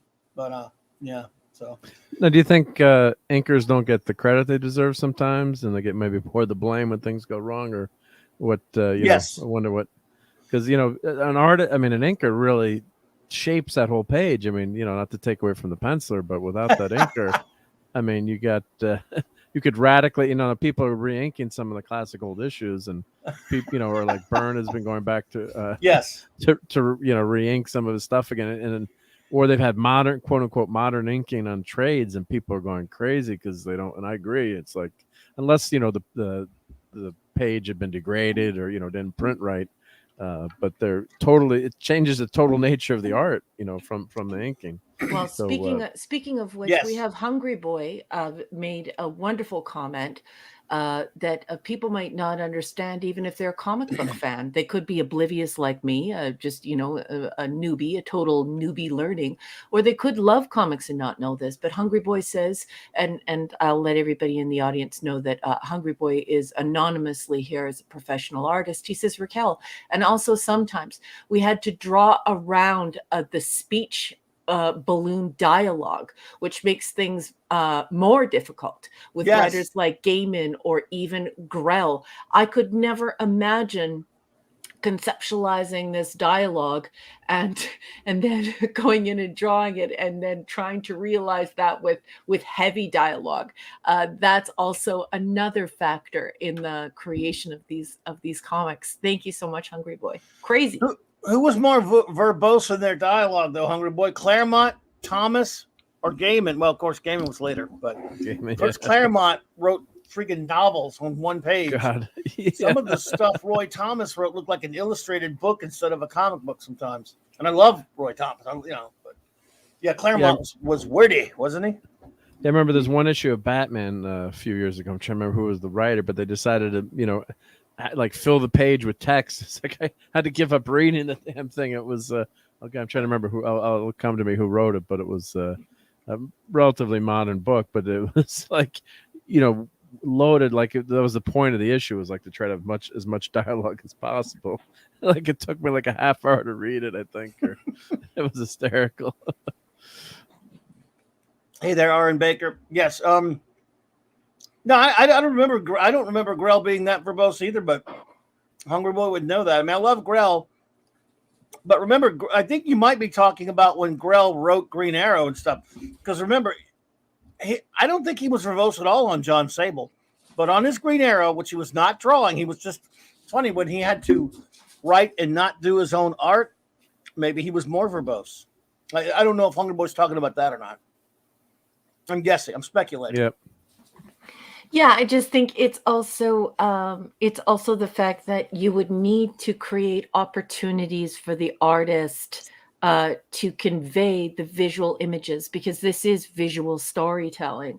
And then on top of it, you have this dialogue. So almost like like I said earlier, like a script, only not a script, because this is a script people read. So this is akin to a dialogue you would find in a novel or novella.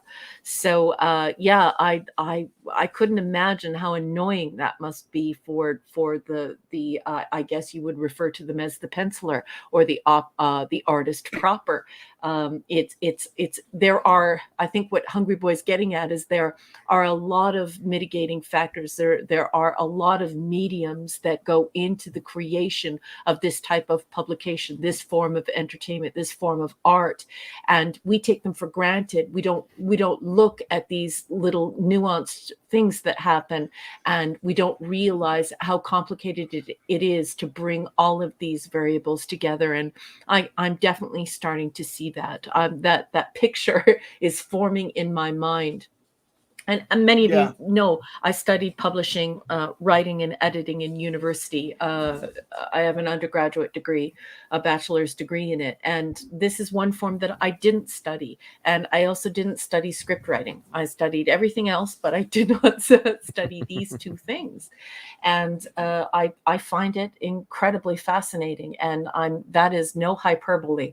The deeper you get into this stuff and the more you begin to speak with experts like Clobby, like Mark, like Hungry Boy, like Phantom Outsider, like many of the people here in our community, the more you realize just what a wonderful art form this is, and what a complicated publication it is to create.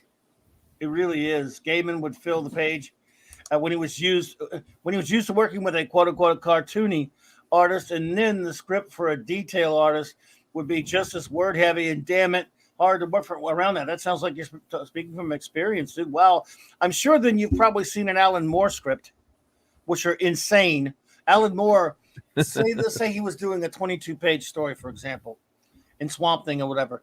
I've heard Bissett and Tolman and some of the other guys say that these scripts will be 200 and 300 pages. Wow. His scripts are insanity. Whereas Jim, remember, was it Kurt Swan said about Jim Shooter, who started writing at the age of 13, Legion of Superheroes. Kurt Swan would say, I would get this script from this kid, quote unquote, and he would draw out everything I need to do. Like, well, that's pretty easy. You could just draw over it. And so, he had everything drawn out. So everyone's different. But Alan Moore, at least his older scripts, his earlier scripts were insane for Swamp Thing. So who would distill that prose then, Clobby? So bring this together for me as a professional writer. So you have this 200-page script. And so then the artist is beholden to create the visual story through that script. And then you distill the prose as much as possible down to the bare bones of dialogue. So this is the process Hungry Boy is referring to. So either you create the conversation and you paint the images on the mind using visual or dialogue. Yeah. Oh, wow. A comic book script is not like a movie script. And you've seen them. We all seen a movie script. It says exterior day, So and it tells you a little bit of what the scene. And of course, that comes. Then the director and everybody does all their interpreting of it. Cinematographer. All this. This is different. It's between a writer and an artist. Alan Moore would write panel 1, page 1, panel 1, and it could take him like 2 pages, 3 pages to tell that artist what he wants in that one panel. Yeah, that's why they were. And then the artist goes from there. But they would talk. You know, I mean, depending, they would talk about the panel. So some of them would. Just depends on the relationship between the artist and the writer. But Moore was just crazy thorough, at least for his DC scripts. The things I've heard and seen, I've never seen too much of his stuff for his, his Warrior stuff or his 2000 AD stuff. But it's crazy. Let's see here.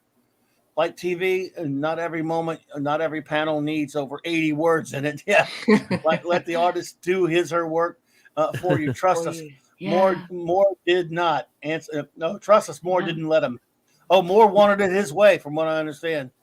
That isn't that remarkable, though, that Hungry Boy is just being incredibly honest, saying, yeah, I can tell that story with the image. We don't need that heavy dialogue. And so, yeah, I think the whole idea of this is very fascinating, because when you have a book, you have a finite process. You have a beginning, you have an end, and you know how you're going to tell the story. And there's only one thing you're doing. You're writing on the mind's eye. You're using language. You're using alphabet, the way the human mind processes language to create a story on somebody's mind. But a comic book, that's a whole new kettle of fish. It's not a finite process. It's an ongoing process. It's it's a serial. It's going on constantly, and while you're producing it, you have this negotiation of storytelling, whether it's going to be dialogue, whether it's going to be written on the mind as you process that dialogue, that written language, or the ability of the artist to convey the story just in pictures. So now we have visual art storytelling. It's really cool. Yeah, I think it was Grant Morrison. I'm trying to remember now. The Phantom Outsider would remember the issue. I'm trying to find it, where they just deliberately tried to have like a almost all text issue. When you've read so many comics, but I think it was Grant Morrison. Yeah, and they did like you remember that one, Clobbe'S? It was like an experiment with it was almost like reading a novel instead of reading a comic. Was it a Doom Patrol issue, or was it a? No, it was Batman. It was definitely Batman. I remember it was Batman. It was Batman. I don't remember I probably didn't buy it. If it was Morrison, pisses me off too much. I hated this Batman. Some of the scripts I worked on had 10-sentence descriptions for a single panel. Says Hungry Boy. Wow. Yeah, man, it had to be. Again, it's not easy being a comic artist when you're not writing your own stuff. I had a buddy of mine who was an inker. Still is, but he's worked for both Marvel and DC then back in the 90s, and he's still doing stuff. He's worked for CrossGen and stuff, and we used to tease him all the time and call him a tracer, because that was in the movie. What was that stupid movie, Kevin Smith movie? Chasing Amy. Chasing Amy. Yep. Right, when the kids were having a discussion calling inkers tracers. Yeah. I'm sure inkers don't like that movie. God. Now some of them are, but Hungry Boy says he uses semiotic language. What do you think of this? But our drawings replace the words. Wow. That's definitely. Imagine how much semiology is for the folks at home who are nerds and not geeks, and they're just beginning to understand comic books. Yeah, look at the semiology, enriched semiology. This is a super semiology, pun intended. There's so much going on here, and imagine if you did a semiotic exposition of the Poirot and the Long and the signs, the symbols that are going on in these comic books. Wow, you could write that's a deep semiotic process. You could definitely get a university level textbook out of it for sure. I wholeheartedly agree, Hungry Boy. Semiology abounds.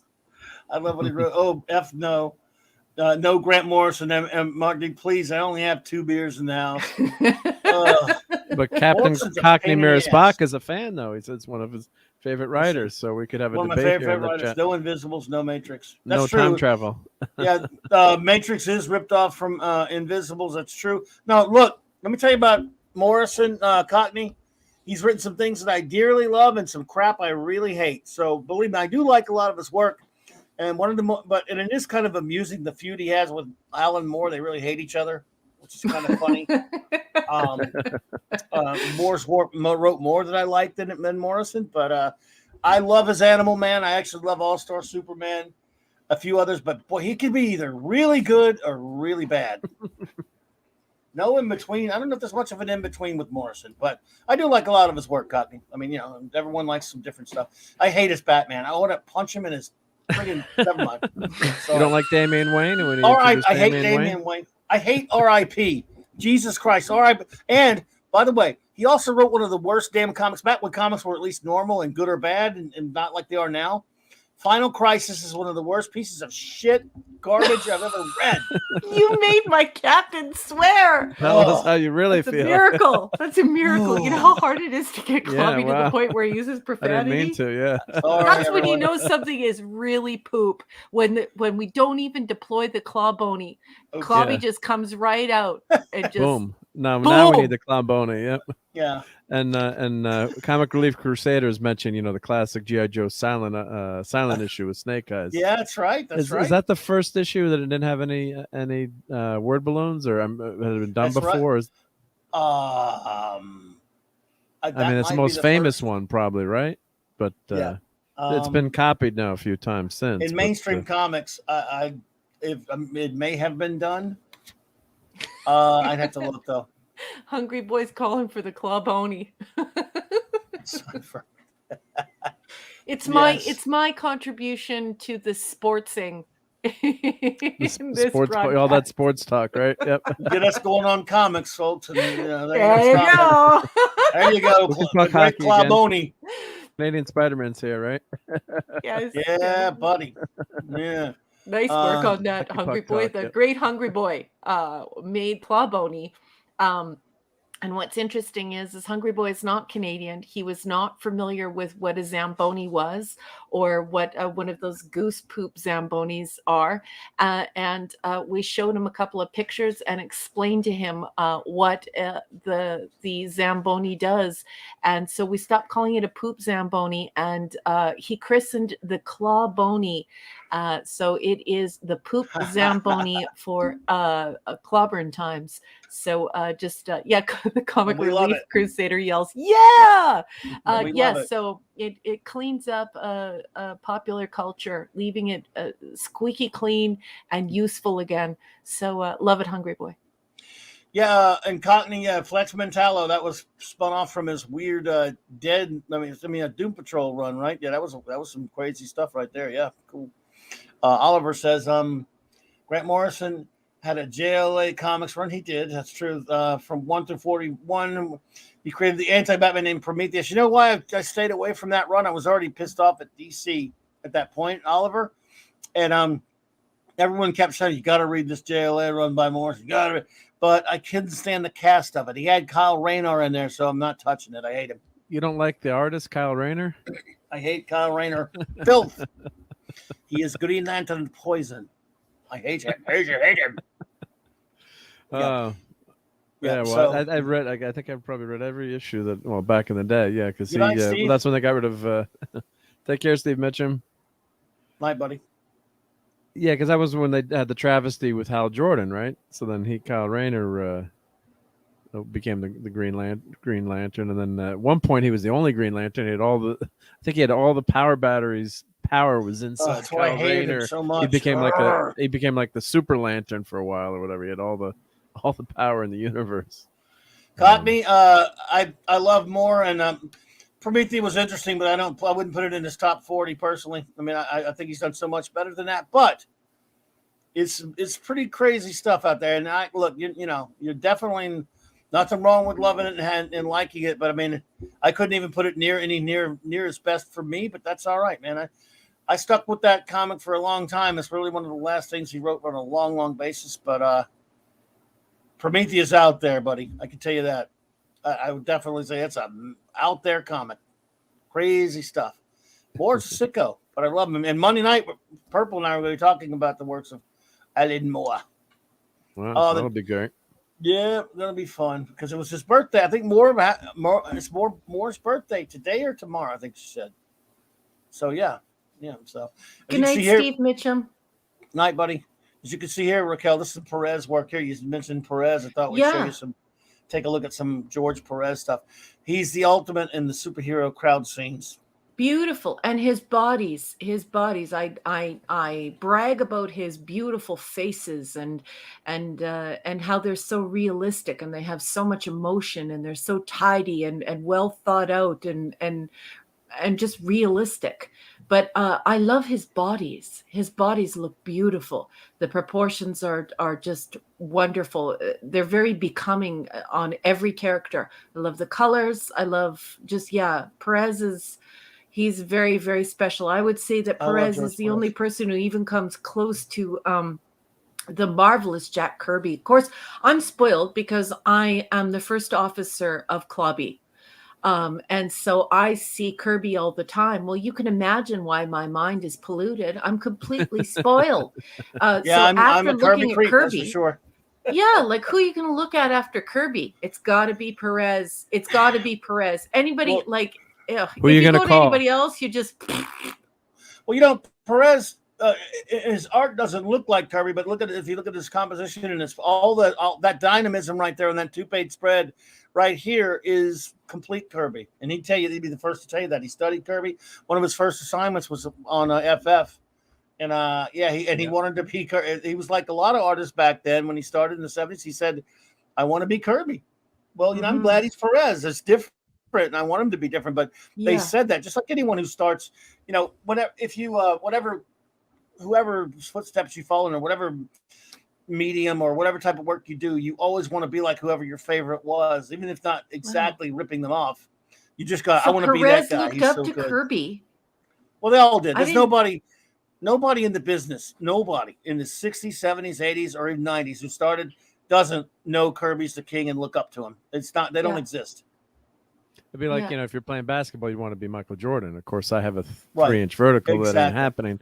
But I mean, you'd want to be Michael Jordan or, Larry Bird or whatever, one of the greats. So, and even as a kid, I knew, even as a kid, I knew Jack Kirby, not having all these access to back issues and things, but you knew that guy that was really good at drawing, the famous, you heard about Kirby all the time.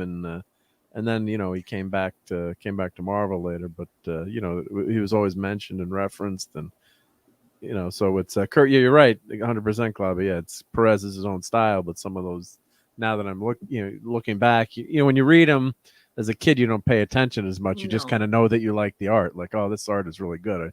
There's something about it. You might not, realize it or think about it. When you're 8, 10, 12 years old. But you can see the layouts and how dynamic the panels are. And as I read new comics too, it's so depressing to see, how bad it is. I'm waiting for that new thing miniseries to get mailed to me. That new one is out, so we'll see how Walter Mosley's is. But I understand this, Hungry Boy. I understand this comment because I grew up in a band, so I understand. If you don't look up to Larry Carlton, there's something wrong. So I get you. If you don't think Julian Bream is a genius, there's something wrong. So this resonates with me. I get it. So he is your Julian Bream. He is your Larry Carlton. He's your Walter Becker. I get you. If you were someone, for example, who makes a living writing in television, science fiction or something like that, you whether you emulate him or not, you have ultimate respect for the Rod Serlings and the Gene Roddenberrys, and and the Patrick McGoowans, and I mean, in other words, they are your gods, just as those guys had guys they loved, So so if you're a comic book artist coming after Kirby, even some of the ones who were his contemporaries, they all looked up to Kirby. Doesn't mean they emulate exactly his style, but they want to be like him because how prolific he was and what a great storyteller he was. So there's not one of them. Mm-hmm. Not one from that era or any era of any respectability of comic book art. Whether they make, that won't tell you that Kirby was the king and he's the standard. There are others too. There's not the only ones in the pantheon. There's Will Eisner, and there's Hal Foster and Alex Raymond. And, there are a lot of them. Kirby's not the only one, but he's the king. Yeah. Hey, Mr. Grant Gregory. Hello. Hello, Grant Gregory. Cox says, Yeah, you have to be pretty crazy and insane to really get into Prometheus. Dude, I felt crazy reading it, man, but I did. So I'll hear you. Alan Moore is one sick puppy. That is probably his second sickest friggin' comic he ever wrote. Well, after what's the one on girls that you don't want to? Yeah, I'm not going to talk about that one. Don't talk about that one. Yeah, even Carlos and I, when we did our Alan Moore story, we didn't even mention it. Yeah, don't mention that one. I'm not comfortable mentioning it. 6. No, yeah. 6 is here, and so it's Courtney's Fellowship of Oddballs. Courtney and 6. We have lovely ladies here tonight. Hello. Oh. All right, great to see you. Yeah, 6 always has the best icons for her she does. her name, right? 6. By the way, I've always been meant to tell you.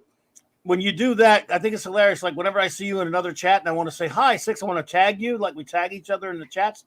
You can't be tagged when you do that. Yeah, how do we tag 6 with that? Can you tag? You're invisible. She's invisible. Well, she's a ghost right now. Right, you must have went to see Ghostbusters because you got ghosts. I ain't afraid no ghost. Hello, did you beautiful. It is me. Did. I'm here. It's so good to see you. Thank you so much. So good to see you. She's a ghost. Eric's a ghost too. Look at that. Yeah. I'm sure I'm sure you already talked about it a lot, but thumbs up or thumbs down? I have not talked about it one iota. If you want to, you and I talk about it after you see it. I haven't seen it, but you could just tell us if you liked it or thought it was good. Sure, you want me to tell you? Yeah, I know. It won't affect how I. I don't want to prejudice anyone's opinion one way or the other. I've seen people like it and some good reviews, but I'll put this in the chat because I'll put it in the private chat. Okay. All right. And you're gonna be. How was the popcorn? You can just tell everyone whether you're surprised by this or not. That's all. I'm let's see the private chat, see what he says. I am shocked. I'm totally shocked. Why? Oh my god. Who am I going to call now? Cats and dogs. Raining cats and dogs. Oh my god. Unbelievable. Dogs and cats living together. Are you shocked by that too? What are the other thing I wrote? Yeah. No, actually I'm not shocked by that. Well, I heard it was an emotional movie and some spots a lot of drama, but yeah, I can imagine. What did everyone else think about it without spoiling? But go ahead, Mark. No spoilers, chat. Yeah, well, I'm guessing there was a tribute to a certain character in the movie that maybe I ain't saying nothing. I ain't afraid no ghosts, and I ain't saying nothing. But I'm guessing that's what. I ain't afraid no ghosts. I'm guessing there were many spores and fungi. Tears shed, that would be my guess, but I haven't seen the movie. I have no idea. I haven't read any reviews. I've just seen a couple of tweets, and I always try to avoid reading all the reviews with spoilers. I used to do that and go crazy, like trying to find everything out about a movie, and then I'm like, you're kind of ruining your reaction to the movie. So yeah, that's great to hear. Yep. Also, I loved Dune. Oh yeah, she loved Dune. By the way, you love Dune, right, Raquel? Right? I more than loved Dune. Okay, so it's not the book. It's not the book. What it is a visual interpretation. It's a visual adaptation of the original novel, and it is a masterpiece. Wow. You mean the book? Dune, you're saying the movie. The movie, yeah. Nice.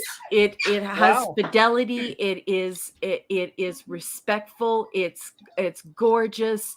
If you were very young the first time you read Dune and you had all of these pictures written on the mind's eye, they are brought to life through CGI in the most profound way. It will actually freak you out that anyone could even render those images that we previously thought would be impossible to make celluloid. So very shocked. And I'm sorry for my misbehaving puppies. Oh, that's okay. Cats and dogs living together. Mass hysteria. Mass hysteria. I pretend it's cats and dogs. Yeah. But you going tomorrow, or you going tomorrow, or what? I'll have to go tomorrow. Yeah, because I want to talk about it. So I got to see if we get the missus to go or one of my buddies. My daughter was going to go with me, but then she decided to visit her boyfriend for the weekend. So that's okay. I still love her. Kids have no priorities. No priorities. Yeah. Mark, let her go. I know, that's a joke. Yeah. She actually loved Dune. Now, Raquel, what would you, if you haven't read the 900-page book and only know peripherally about Dune, would you enjoy it not as much? Like I would say, like The Martian, I hated because I'd read the book, but other people who didn't read the book really liked the movie. But having read the Martian book, I hated the movie. So how would it fly with Dune, maybe, in terms of reading or not reading the book? Let me put it to you this way. So if you've read the book Dune, you know that it is a hard science fiction. It's got some elements of science fantasy, but it is hard science fiction. There's no action. It's not an action movie. If you're somebody who loves the Marvel comic universe and you expect to sit in your chair and have this exhilarating thrill ride and nonstop action, that's not happening. What you will see is if I recall correctly, I mean, it's been a few years since I read the full unabridged book, but basically what you're going to see is, like, I would say almost the first third of the book, if memory serves. I don't have the text in front of me right now. And that's what you're going to experience. And there are some elements that have been taken out because of time. But like I said, just utter sweet fidelity that we haven't seen in a very long time. To the book, yep. Yeah, but only not campy like the Lynch. It's not like day-glow neon shorts and Sting walking around naked. And Patrick Stewart. Yeah, and Patrick Stewart. Stew, your favorite. And Patty Stew. This is something that is it's high art. This is it's a visual feast, and there is so much respect for the book. And you could definitely tell this person read the book, and this person lovingly created an adaptation, a visual adaptation of the things that Herbert wrote on our mind's eye through written language, and it's wondrous. It's absolutely beautiful. The people said it couldn't be done. I believed it could not be done, but Peter Jackson gave us the Lord of the Rings films, and they're beautiful. And Denis has done that here with Dune. That's impressive to hear. Yep. Nice. So, and then you saw it on the IMAX too, right? I did see it in IMAX because Denis said, if you want to see this, please go see it in IMAX. Yeah, and I can imagine that would be, the big, huge IMAX screen where the doggies want to go see now too, I guess. But that makes a huge. That's why I go to. I travel a little bit further to go to a better movie theater with a big screen, because back in the day before they had the multiplexes, like you'd go to the movie theater and it was one big, huge screen.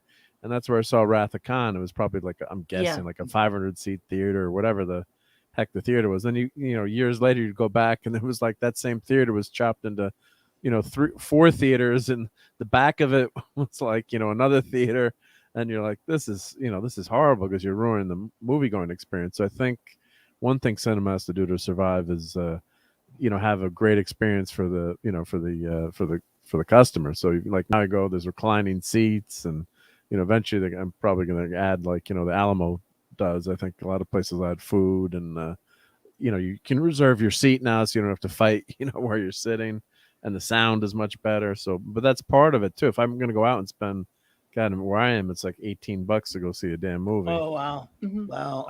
I don't, the DVD's not included with it. So, I want to have, I want to have a, good experience, at least when you're sitting there. So, Laura Carolson, hello. But yes.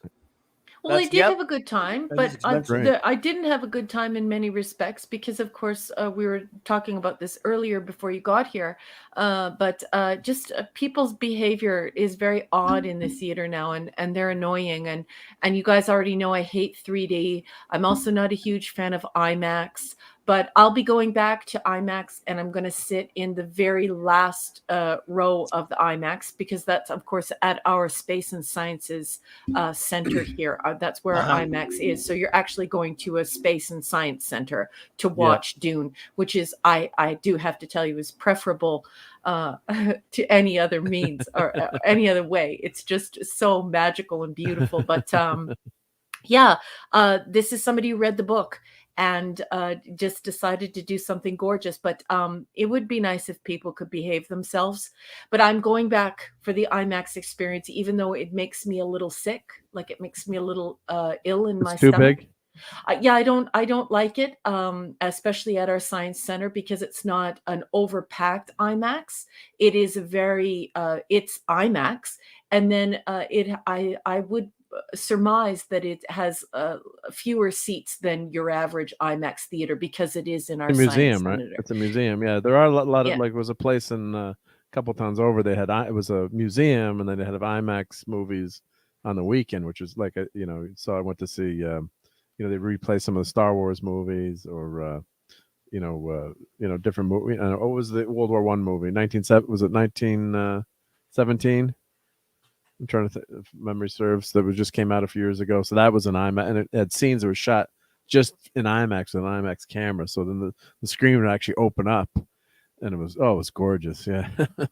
Well, I'll admit to you right now that there was a single part in the movie, and I can't believe I'm going to say this on air, but I'm just going to say it because I want to. I want to be very truthful and authentic in my feeling about the film. I almost cried, because it's a very special thing for to have this intimate relationship with this book, because when the mind processes language, something wonderful happens betwixt the author and the reader. It truly is, you could say it truly is magic when you think about how human beings created the alphabet and language, and how we communicate our feelings and our thoughts through that language on a written word on a page. And so there came a point where I was looking at all of the paraphernalia around me in the IMAX theater, and I was thinking, my God, this is exactly how I pictured it in my mind. Wow. He saw it the exact same way as I pictured it in my mind. And at that point, I had the same relationship with Denis that I had with Herbert. It was like there were three of us in the story now, and just the visual representations were stunning. I had goosebumps 3 or 4 times. I almost cried at the very beginning when I realized, my God, this is accurate. And I was blown away. I'm not going to lie. I was blown away. And to get Right. me to go to IMAX again, that's something. Well, because there were scenes filmed just in IMAX in that too, I think, right? Did you notice any changes, like I said, for Absolutely. 1917? Yeah. Absolutely. It fills the whole screen all of a sudden. Yep. Yeah, I honestly, to be honest, 1000% honest, I probably I would be hesitant to buy this on DVD. I'm going to do it because I want to support Denis.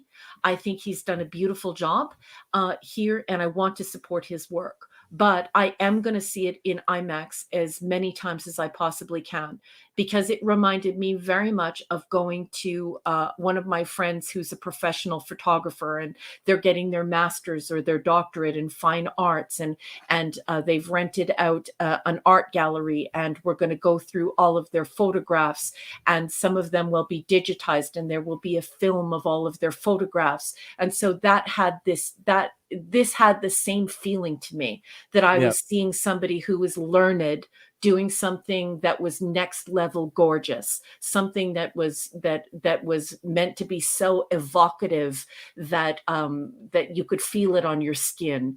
And it was just a heck of a lot of fun to do it in that way. But I'm like 6, I think it's 6. Yeah, 6 who said the same thing.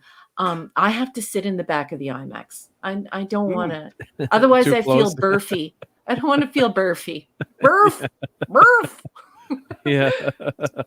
Well, it is a great experience then. And usually you're right, it's a smaller theater, and you hope that the crowd is. And lately the movie theater crowds have been pretty good, I think, where I've been. Not being crazy or yelling at the screen so much, and sometimes just if the wear movie's your bad, pajamas. And if you do wear sometimes your pajamas, you're 50 years old. Do not wear your Pikachu onesie, and do not bring a don't wear that, 5-year-old or 6-year-old kid and try and explain to them a very cerebral, hard science fiction novel and the visual representation of it. That person needs to be smacked. Okay, not smacked, but I was tempted to send verbally some verbal shin kicks. Yeah. Or don't bring your 3-year-old and your 5-year-old to like a rated R movie, and then have them playing in the aisle and yelling and jumping up and down. Why not? I mean, you're right. So annoying. Yeah, so that's why it's good to go later. Of course, this was sometimes they bring the kids later. It's like, what are you doing? Yeah, like why is your kid up at 11 o'clock at night watching this movie for people who are, I mean, Dune is not only is it cerebral and it's hard science fiction, but it like the visual representation of it, the visual storytelling of it should not be seen by anyone under 18 years of age. And even those who are over 18 years of age, it's an acquired taste. Like when you're talking Dune, you're talking pure nerd. No superhero is going to come in the side of the screen and say, dun dun dun, dun let's make this fun. Like that's not what it's supposed to do to you. Do you know what I mean? Anyway. Right. Yeah. No, I hear you. But it's IMAX. I just love IMAX. And someone was mentioning 3D. Eric K was saying 3D is distracting. I mean, I saw the new Clash of the Titans, which was horrible to begin with, and then they, converted to 3D, and it was the movie was so dead. Now the only 3D I thought was decent that I've seen is IMAX 3D because it doesn't use the same technology and it didn't darken the screen as much. But I think it's mostly a gimmick. Of course, I bought a 3D projector for my backyard, and I've got Guardians of the Galaxy with glass. The glass is actually pretty cool. I haven't used it in a while, but like a fun movie like that, Guardians of the Galaxy, was actually kind of cool. But then you got to set up the projector, charge the glasses, wear the glasses, pair the glasses with the projector. Me being the the techie engineer, but that technology was actually a lot better than the standard tech. But I think it's it's not going to make the story better, right? I mean, if it's a crap, Jaws 3D was one of the worst movies I've ever seen. My buddy and I were watching Jaws 3D, and we're like 3D ain't going to save this one. We're like, what are we watching? Yeah, I remember it from the 80s, and it was terrible. And then everybody's like, "Oh, it's the new technology. It's so good." And then because the regular version was sold out, I saw Avatar in the theaters in 3D, and it was absolutely bloody awful. I hated that. I hate that movie. Six, thank you so much, my dear. You were too kind for a $10 super chat. Thank you, my dear. Just because y'all make me smile. Well, you make me smile, especially when I go into a chat room that we're both in and I can't tag you. I'm like, I can't say hi to Six by tagging her. But I do think it's funny because I'm like, wow, I don't know how she does that. But we love you. Thank you so much. What you can do, Clubby, is you can actually go over her name and then press down on the left button of your mouse and collect her name and hit Command C, and that will copy her name. And then you just hit the @ symbol and then Command V. And then Clobby's on a PC, so it's Control C and then Control V. Yes, Control C and then Control V, and what will happen is it will auto populate. But you could also just use your mouse, so you can just highlight her name, and then you can actually right mouse button click on it, and a little dialog box will come up, and it will say to copy, and then you click copy, and then you click your mouse button again into the empty space or into the empty dialog where you want to put her name, and you right click one time, and then you hit paste, and it will have her there. Everyone try it now. No, just kidding. I think it's adorable how you both think I'll actually remember how to do any of that. Eric K just wrote it down for you, Clobby. Six. He has the oldest, what Clobby did, Six, is he borrowed a computer from Methuselah. And so he's using Methuselah's computer, and we're trying to his life would be so much easier if he had a new one, because all this stuff is already provisioned into the keyboard, but he doesn't even have accents on his keyboard, the poor guy. He can't even LLAP with his keyboard. It's so old. So, and also I would have to know what LLAP means. So live long and prosper, and it turns into Spock's hand. Oh no, I do that. But you do that one? Okay, good. I searched it, and I keep that tab open whenever I'm in chat, so I can go on that and copy it real quick and do it. Okay, so then your keyboard cannot create it. You're just pasting it from a website. Okay. It can do some things. Like, let's see here. It can do this. Listen. Or will it work in this chat? Now, StreamYard won't let it do it. But yeah, it can do some things. But I don't know the code for that one. Hungry Boy's doing copy paste test. Copy paste test. It works. Sorry, it works. So what I'm saying is, if like for example, what Six does, and thank you Six so much. When she puts her name, she puts two things on each side. Yes, emoticons. Icons. Yeah, emoticons on each side. That way you can't be tagged. You are brilliant, Six. But now Six can, and now that when people are doing this, are they actually tagging you? Is it showing up as a tag, or does it not work with the emotes or the? I don't think you can tag someone. Well, Six will let us know if she's being tagged now. Or yes, you she's can. saying, you yeah, can... Hungry Boy's success. All right, yes, see, it worked. Course. No, I don't mean. No, you said you. I'm talking about without what you're talking. What you know. Oh no, you're correct. Yeah. You got to copy. Like, you know, how you can just do it by just putting the at. Yeah. Yes. You can't do it that way. Well, correct. You could if you knew the specific name that the emoticon was. So let's say you loved olives, you could just start by doing the lowercase o instead of the uppercase O, in which case it would autofill and then you could select it. So that's the only thing. You have to know the exact proper name of the emoticon. And we have the Comic Relief Crusaders saying, Clobby, Raquel, Mark, I gotta go to bed. Raquel, I sent you a message on Twitter and something you might like. The Comic Relief Crusader. Thank you. Thank you so much for being here. You're just wonderful, and I enjoyed your company immensely this evening. Take care. Have a great weekend. And I hope to see you on Saturday night Star Trek. I'll just yell at you. When I see you anywhere in other chats, Six, I'll just yell at you in caps. Wait, get that guy out. He's spamming the chat. He's spamming the chat. Oh, look at that. What the? He's showing you that it works. It does work. And then Clobby, the shortcut to do Ghost is you press the Shift key and then do the colon, Shift colon, start typing GOH, and the Ghost will come up. Or if you want to do Vulcan Salute, you do Shift and then colon, the key next to the L, and then do VUL, and then Vulcan Salute comes up. So when I first started doing YouTube about a year ago, I'm like, how is everyone doing these Vulcan Salutes and all these things so quickly? It did come up. Look, I did it. Yay! I told you, honey, you could do it. Whoa! There you go. See? Wow. We taught the old dog a new trick. Well, it's actually his old computer. Well, it's only 2015. Is that old? Well, I guess so. It's old by computer years. No, that's not that old. Well, computer years are like dog years, so that's what I always tell my computer customers when I help them. They're like, my computer's only 12 years old. Why won't it run anything anymore? Because it's planned obsolescence. So they don't want the computer to last 12 years. They keep changing the OS, and that's right. People, but it worked great 12 years ago. What? So my solution for some certain people is just a Chromebook or Chrome boxes. It's like they don't need to mess around with the computer. No, it's like if you do internet or email and you're not streaming, here's a Chromebook for you, or Chrome boxes are really nice, actually. Yeah, and forced obsolescence is a part of life. You just have to hope that, and that's unfortunate, because you just hope that they've created something really good that works really well. My Pavilion, my 6630, lasted 25 years. Believe it or not. And of course there is right to repair law that is coming through.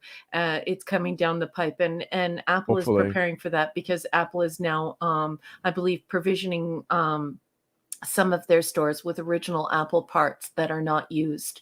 So brand new Apple parts in the right to repair struggle that we're in right now. Yeah. So Apple was doing, there's a huge lucrative business to repair your screens. Obviously, the most common thing is drop your screen. So what Apple has been trying to do at first, they were doing it with the I think the thumbprint sensor where you had to buy like Apple Gear. And now what they're doing, they're tying the screen to the chip that views your the unlock, but it's actually not, I want to make sure I try to explain it the right way, but it's actually not a part that you need to change, but the screen is actually coded to the sensor in the computer, this chip. So if you have the Apple software, it's like a 30-second thing to, like, if you're an Apple certified repair shop or with Apple, you can just literally go into their program and do it within 30 seconds. But all the independent operators, independent shops, they can't. Excuse me, they'd have to do micro soldering and resolder it. So I'm a big fan of iFixit, if you've seen them.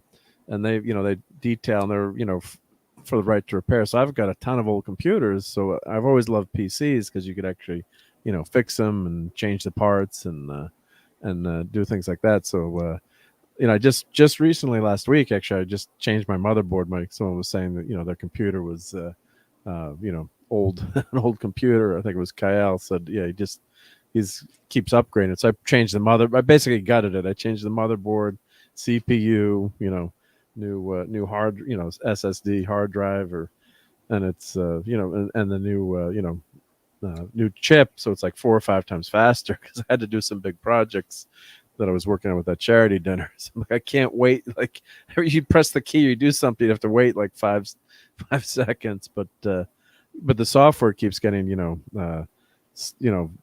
takes more and more power, and but certain things that you're doing, you really don't need that. So, but Apple and all these people, like your tractors, are famous too with Caterpillar. Like you can't fix the tractor because it's the whole fight over right to repair and what's That's right. Well, that's going to be changing. Hopefully, that's going to be changing. Hopefully, because when we look at the rare earth metals and the things that go into the phones and how they're produced, I think right to repair not only has the ethical nod of human beings, but they have the moral nod as well. It's a colossal waste of rare earth metals, and rare earth metals only come from a couple of places on Earth, and mining them, it's wow. If people only knew what goes into their phone, I don't think they'd be getting a new one every year. Did you guys see that beautiful message that Six put up for Clobby? She let Clobby know that it wouldn't matter if Clobby tagged her or not whenever he wants to say hello, because she's always looking out. And she says, great. I'm always looking out for my friends, and don't worry, turning it orange wouldn't have helped anyway. Oh, well, you're too kind, Six. We love you and appreciate seeing you here. Beautiful Absolutely. person. By the way, all gold comes from supernovas. Just wanted to say that. Wow. I learned that from Alan Moore. Oh. I learned things from comic books. I'm sorry, you can learn things.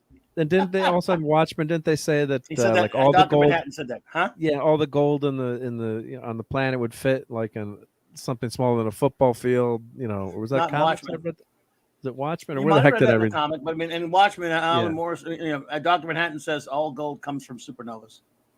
Yeah, and it was something I read. They were showing like if you stacked up all the gold in the world, how small it would be, like how small it would actually fit. Right. I didn't vet that, by the way. I just trusted Alan Moore. So it could be totally. Could have just made it up. Alaric Harrison, I have a working Mac from 2008. Nice. But don't trust me, Alaric. Don't trust me, because I'm like a mega nerd. And there are many things that I do to keep things going and to maintain things. And yes, it looks as though you're on the same journey. You've got a real Frankenstein. Yeah, it's great. It's great, isn't it? When you keep it working. I have my. I'm looking at right over my shoulder here. The original Macintosh I've got on my desk to the left. I remember that guy. And I've shown that before, and it actually has a hyperdrive. Now, get this, tech. It costs $3,000 extra. Yeah. And guess what you got? You got a 5 megabyte hard drive. Imagine having 5 megabytes of storage on your Mac and not having to put a floppy disk in. Yeah. Just think of how incredible that was. Yeah, and that's a picture now. Yeah. That's a single picture on Instagram now.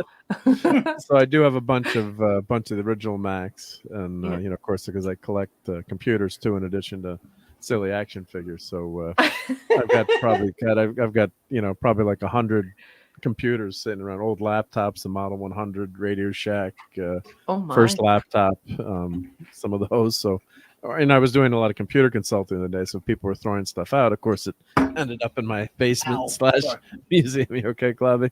I'll drop something. That's fine. That's all right. Yep. And I have a bunch of old Macs and like Power Macs, and I remember I had the Mac running, and people would come over, like the kids would come over. I'm like, oh, do you want? Like, how come you always have PCs and not Macs? I go, I do have a Mac right here. Let me fire it up. Like, that's not a Macintosh. Like, yes, I think my first Apple product was I want to say Elisa, but I don't think it was Lisa. I actually think it was the Apple IIe, I believe, which is what, 1982, I think? 82, 81? Probably around there, yeah. Yeah, and that was a part of our school learning program. I was in like this accelerated learning program, and they had I think they had the Lisa right beside it, but obviously not something my family of very modest means could afford. But I had access to it and learned DOS by through the accelerated learning program. So thank goodness I paid attention to my schoolwork and impressed some teachers. Otherwise, I never would have got a computer. And it was quite cool because in that accelerated learning program, they had a special key, and they put the computer in a broom closet. And you had to be in the program of advanced learners to get the key. So it was a bit like going to 7-Eleven and walking up and asking for the key to the washroom. You go to this broom closet with a key, you'd open it up, and there was I believe it was the decommissioned Lisa, and then of course the Apple IIe, which was up and running, and of course you immediately loaded DOS and got to play around for a little while. That's awesome. Yeah. Nice. Yeah, Kyle is saying, actually, that's Kyle's 48. He says his first computer ever was the Commodore 64. My avatar's picture's a tribute to that awesome computer. So yeah, it was good. I was just typing. That was the first computer ever used. So I wonder if Kyle has the new like they coming out with new versions of the Commodore, like they had retro computer, where it's new old computer with some modern tech. So I wonder if he's ever had. I wonder if he has any of those. But yeah, that Commodore 64, that was a great machine. A few of my friends had those, but everyone I know that had one of those machines only used them for gaming. So yeah, it was a popular gaming machine. Yep. Do you remember the song? Can you sing me the song? I can't sing the song. No. Come on, that's a good song. Does anybody remember the jingle? That was a good jingle. I remember all the lyrics, and I'm not going to sing it. You can hum it. I adore my 64. My Commodore 64. Anyway, yeah, that was a lot of fun. So everyone's saying that. Yeah, Six says I had a Commodore 64. I'm as old as heck. Yeah. And there's a lot of vintage computing YouTube channels too, which are fun to watch. And there's some great people I know with Commodore 64 channels, and he's saying he's got the new C64 Mini. There's some great. It's just you can just have these great computers that brings back when you're a kid. My first computer was a color computer. And had 4K. And I remember one of my buddies who's since become a college professor, so he was a brainiac. He's like, 4K, what are you going to do with 4K? I'm like, that's all I could afford. But imagine that, having a computer with 4K. You could run a business off of that. You'll never need more than that. Yeah, right? I did upgrade this. What you got to do is you got to load up the Wayback Machine when you fire that one up, Mark. Just to make sure that you create just the perfect atmosphere. Fire up the Wayback Machine and go to the very, very first web page ever created. I like periodically sending that to folks just to remind them how far we've gone in such a short period of time. Well, yeah, I remember my first printer. It was from Radio Shack. And the G's and the Y's, wouldn't go below the line. Mm-hmm. So like the G's were like, it didn't have the technology to go below the line. Mm-hmm. So the teacher, she's like, "What kind of typewriter is this?" I'm like, "Oh, it's actually a computer I printed." She's like, "Oh, I was going to take points off, but computer? How do you type on a computer?" I was like one of the first kids with the computer. Mm-hmm. So I was like, how did she's like, "It doesn't look so good." I'm like, but that, it was the technology back then. It was just, and then actually being able to print a photo. I remember you had to buy like a special program and try to print like graphics. Were like, it was a struggle to print graphics. A total pain in the butt. Hungry Boy would like you to take the tarp off the Clobberin, fire it up, and run it over Windows Vista. Like like I would know how to do that. I know how to do. Whoa! I know how to do this. And I know how to do this. That's beautiful. I love that. I think that's hysterical. That's all I know how to do. What's wrong with my mouse? Damn it! Yes, Kal-El, using Bach. Yes. By the way, Mark, look, Enigmatic Drop Bear's here. Look at that. What? Hey. Edie's here? Enigmatic Drop Bear. Oh my goodness. Clobby showed me your ghosted review. So everyone at home, Enigmatic Drop Bear's reviews for my stories, they're being ghosted by Amazon, and I don't know why. So they're shadow banned and I can't see them. And Clobby sent one to me, and oh my goodness, when I read it to my adult daughter, she said, what a beautiful review, erudite and kind review. Yes. So I just wanted to thank you, Enigmatic Drop Bear, for taking time out of your day to read my story and then to leave such a cerebral and thoughtful review. I appreciate you immensely. Thank you. Absolutely. Good to see you, EG. Hey. Let's see. Eric asks, Clobby, are you doing anything for the 25th anniversary of First Contact coming out? Or 35th anniversary of Voyage Home coming out? Didn't the 35th of Voyage Home happen? Wasn't that this year already? I believe so. I think it showed it. Not that I know of, but nothing against them. I mean, we could talk. We're going to be reviewing. Well, we've reviewed Voyage Home. Mm-hmm. Yes, we did. But I mean, we take requests. Yeah. Well, we will review first contract, or as a buddy of mine used to call it, first draft, but he didn't like it. God, I remember seeing that in the movie theater. God, we dragged it. My buddy was a big Star Trek. We dragged our wives to that one, and they kind of liked it at least. But after a while, they were kind of they're not sci-fi fans, so they're like, I'm like, come on, how could you not have liked that movie? Come on, but they were not too happy with us, but they put up with us. So. By the way, sorry about the Ecto, dude.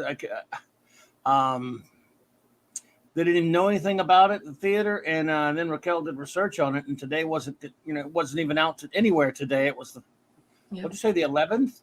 Yeah. Why did they release it on Remembrance Day? Isn't it? But the movie wasn't out on the 11th. I thought. That's what I'm saying. But I sent you screenshots. Yeah. Honey. Go to your WhatsApp right now. There's a guy who specializes. He's an editor of a magazine, and he specializes in movie merchandise. And he wrote an article on it. And if you go on your WhatsApp, you can actually see that he gave all of the upcoming dates, and I sent them to you so that you would have them. And so, so if you blow it up here, just let me tap and pull up here. That's weird because they put I'm not. So here it is. He says they will arrive at each movie premiere. And so this is when they're going to be given out. Save the date, which includes the Eternals. So that merch was given out on November 5th. Ghostbusters Afterlife on November 11th, 2021. And lastly, Spider-Man No Way Home is... so they had it before, even though the movie wasn't showing, they were selling... That's why I'm seeing these on eBay for $75. Well, no, they're worse than $75. I sent you a screenshot of one that went for $400 today. Oh Jesus. My God, the horror. Oh, and I did more research, and do you know that in Canada, Cineplex Odeon? Yeah. Do you have that in the United States? I've heard the name, but okay. Well, how far are you away from the border? Because I'm pretty far. Yeah. Are you? Okay. Cineplex Odeon released a movie merch as well, and it's still available, and it's not quite as expensive. It's only at $70. Well, $69.99. It's already selling, and it's the Stay Puft Marshmallow Man. He's holding his belly, and his belly is a big bucket for popcorn. That's cute. Yeah. Oh, this is ridiculous. This is obscene. Did you see the one that sold for $399.99 US? No popcorn included. And it's sold popcorn sold from a place called Valrico, Florida. Florida. Sucks. There's no tea in Florida. Sorry about that. You know what you do with something like this? You wait 6 months and the price will come down. If you know. Oh, I see the You see it now, honey? The pop, yeah. What SOBs? Why didn't they release But it look when at the this, Ghostbusters though. opened? Mark, Yeah, it's they see didn't how even it know about says it. Go ahead. Spider. Sorry to interrupt you, Clubby. No. You see here it says Spider-Man No Way Home set to release on December 17th. So remember that this guy specializes in knowing this kind of when stuff, the right? movie merch gets released. So never mind the silly release date of the movie. That does not count. You have to go on December 17th. Yeah, but AMC sent me an email saying I could get it Ghostbusters opening night.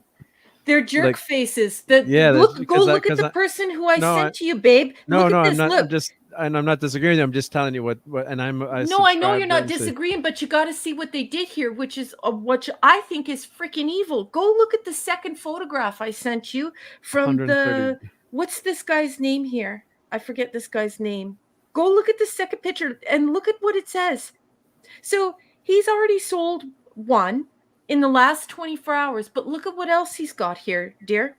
Yeah, 3 available. So basically, people were allowed to go right up there, buy as many as they wanted, and walk away. And they didn't expect them to be $400 within 24 hours. They're jerks. Jerkweeds. Oh, here's like where I am. It says get your Ecto One popcorn container on sale, 11/18, including large popcorn for $35. Check locations. So I'm checking locations and then see if my location is available. I'm sure it's sold out, but this is the kind of stuff I can't stand too. It's like, if you don't $50, put it out there if you're not going to make it available. That's what I mean, Clobby. So without this guy that specializes in movie merch, knowing that they pre-sell this stuff, and it jacks up the price and jacks up the demand. But I was just outraged. Like when I first saw the one for $400, I thought, oh my gosh, it's because Mark is so smart. He's a collector. He knew this was going to happen. But then when I found the second one and I saw that person had bought 4 of them, I was like, that's bullshit. No, that's not nice. You can't Six said she bought one. What day? What day did you go, Six? And Six, where do you live? Just kidding. You made me ugly laugh on air. You make me do that all the time, Mark. Sorry. Anyways, that's why I was getting so heated there. It's not that I was contesting what you were saying. It's that I was peeved off for you, sweetie. I was like, I know. What the F? How could they sell four of them to one person and Mark doesn't even get one? That's crap. I had my charity dinner tonight. Otherwise, I would have been there today. She got one today. Yeah. Oh my goodness. Okay, Six. Put it on Amazon for $400. Now, remember I was telling you how these idiots about the people I talked to it was a ghost town that the AMC I went to, and I made Karen and got a hold of the manager. At least made the idiot kid call the manager on the radio, and because they have 2 of them in town, they both run it, and didn't even know a damn thing about it. Didn't have it. There was almost nobody at the theater, and was coming up. The 4:00 feature had just started. They didn't have it, obviously. Yeah. No, they didn't. Yeah, and then he checked with the manager. The manager said, "Oh no, we're not going to have that yet." And said, "Yeah, it's either today or it's not. You don't have it at all." Yeah. It's probably. I've got plenty of Ghostbusters merch, but it was just a fun. It would have been a fun, thing to have. I'm sorry, dude. Though. No, it's I appreciate. God, you actually went there and he did. He was all upset. I appreciate you trying. It's at least I went to a different theater to watch the movie because those jerks not having it. There's no way I was going to give them business. I wonder if Six could. I don't want to ask, but I wonder if Six could get one still if her theater was so dead. And I would just like to say, Captain Cockney Mirror Spock, he says getting one's ideas published in print is clearly the way to go. Yeah, unfortunately, Captain Cockney Mirror Spock, if you go to any publisher in your area, the big houses, the little, the medium houses, and the little houses, and you'll see a pattern emerging. And that pattern is that unless you can create some type of storm on Kindle or some type of storm on Amazon where you can show that people are interested in your work, you can't get published. Even Andy Weir was publishing chapter by chapter because no publishing house would touch him. So all of the publishing houses who I have spoken to about my work, they said they're not interested in short story collections unless it is by a known author with a ready-made audience, with an established demand for the publication. So that's the way it is now, unfortunately. It's the attention metrics economy. They don't want new and upcoming authors. What they want is people who have already sold a firestorm of copies on Amazon, or apparently you're worthless.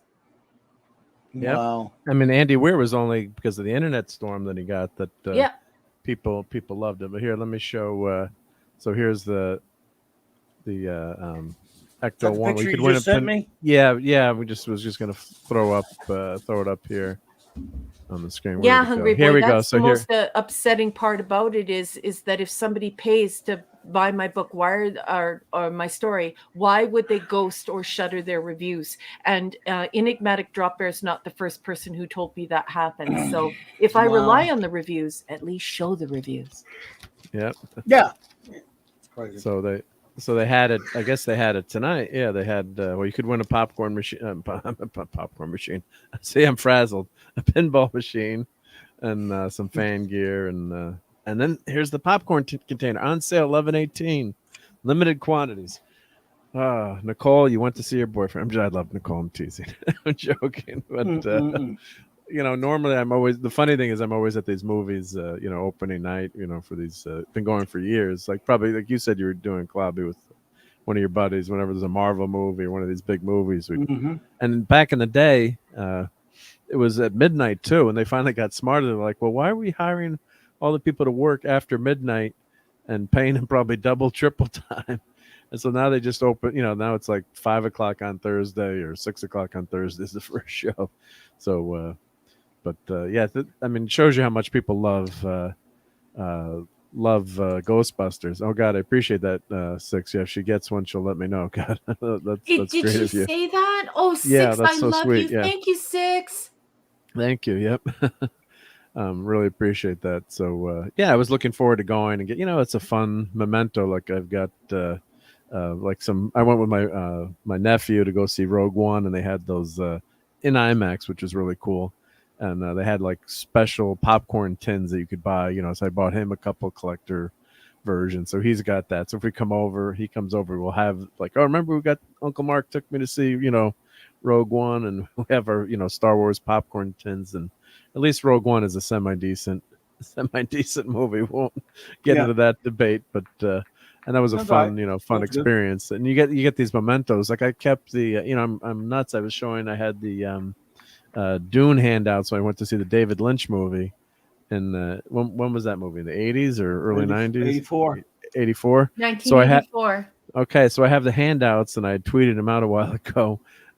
From Dune, they gave you 2 pages of terms and a glossary so you could try to understand what the movie was. So that's the kind of pack rat I am. So I actually still have those.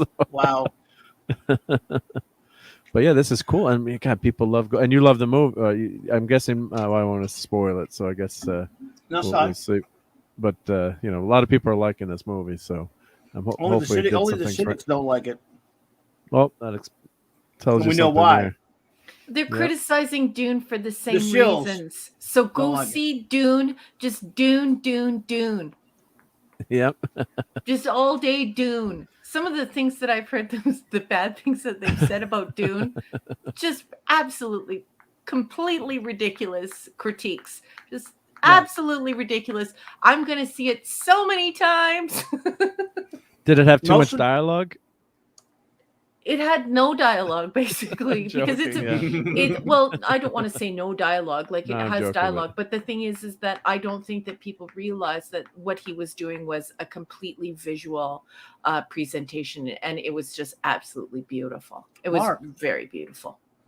It says on sale 18 limited quantity. That doesn't mean it won't be there tomorrow. That's true. I'm going to go Does it? tomorrow and we'll see if it's there. I'm just not sure. You know, now with things being so popular, and I don't blame the people working there. A lot of times, what happens too is they'll just, you know, if stuff. I don't know how the inventory works today, but you know, some might, you know, either float, or what they'll do is, you know, someone will come in who know. Like if I had a buddy working there, it's like, can I buy like 10 of them to, you know, and I'll give you a cut, you know. So Go early. I'm not saying these people do it, but yeah, I'll go to the first. Well, that's what appears to first show me. tomorrow. I mean, if you go on eBay, it's just like, how did one person get 4 of them? Yeah, so if you know someone, I'm not saying this happened. This is, you know, speculation, but you know, it's like when my buddy worked at Blockbuster years ago, which was a VHS store for you youngins out there.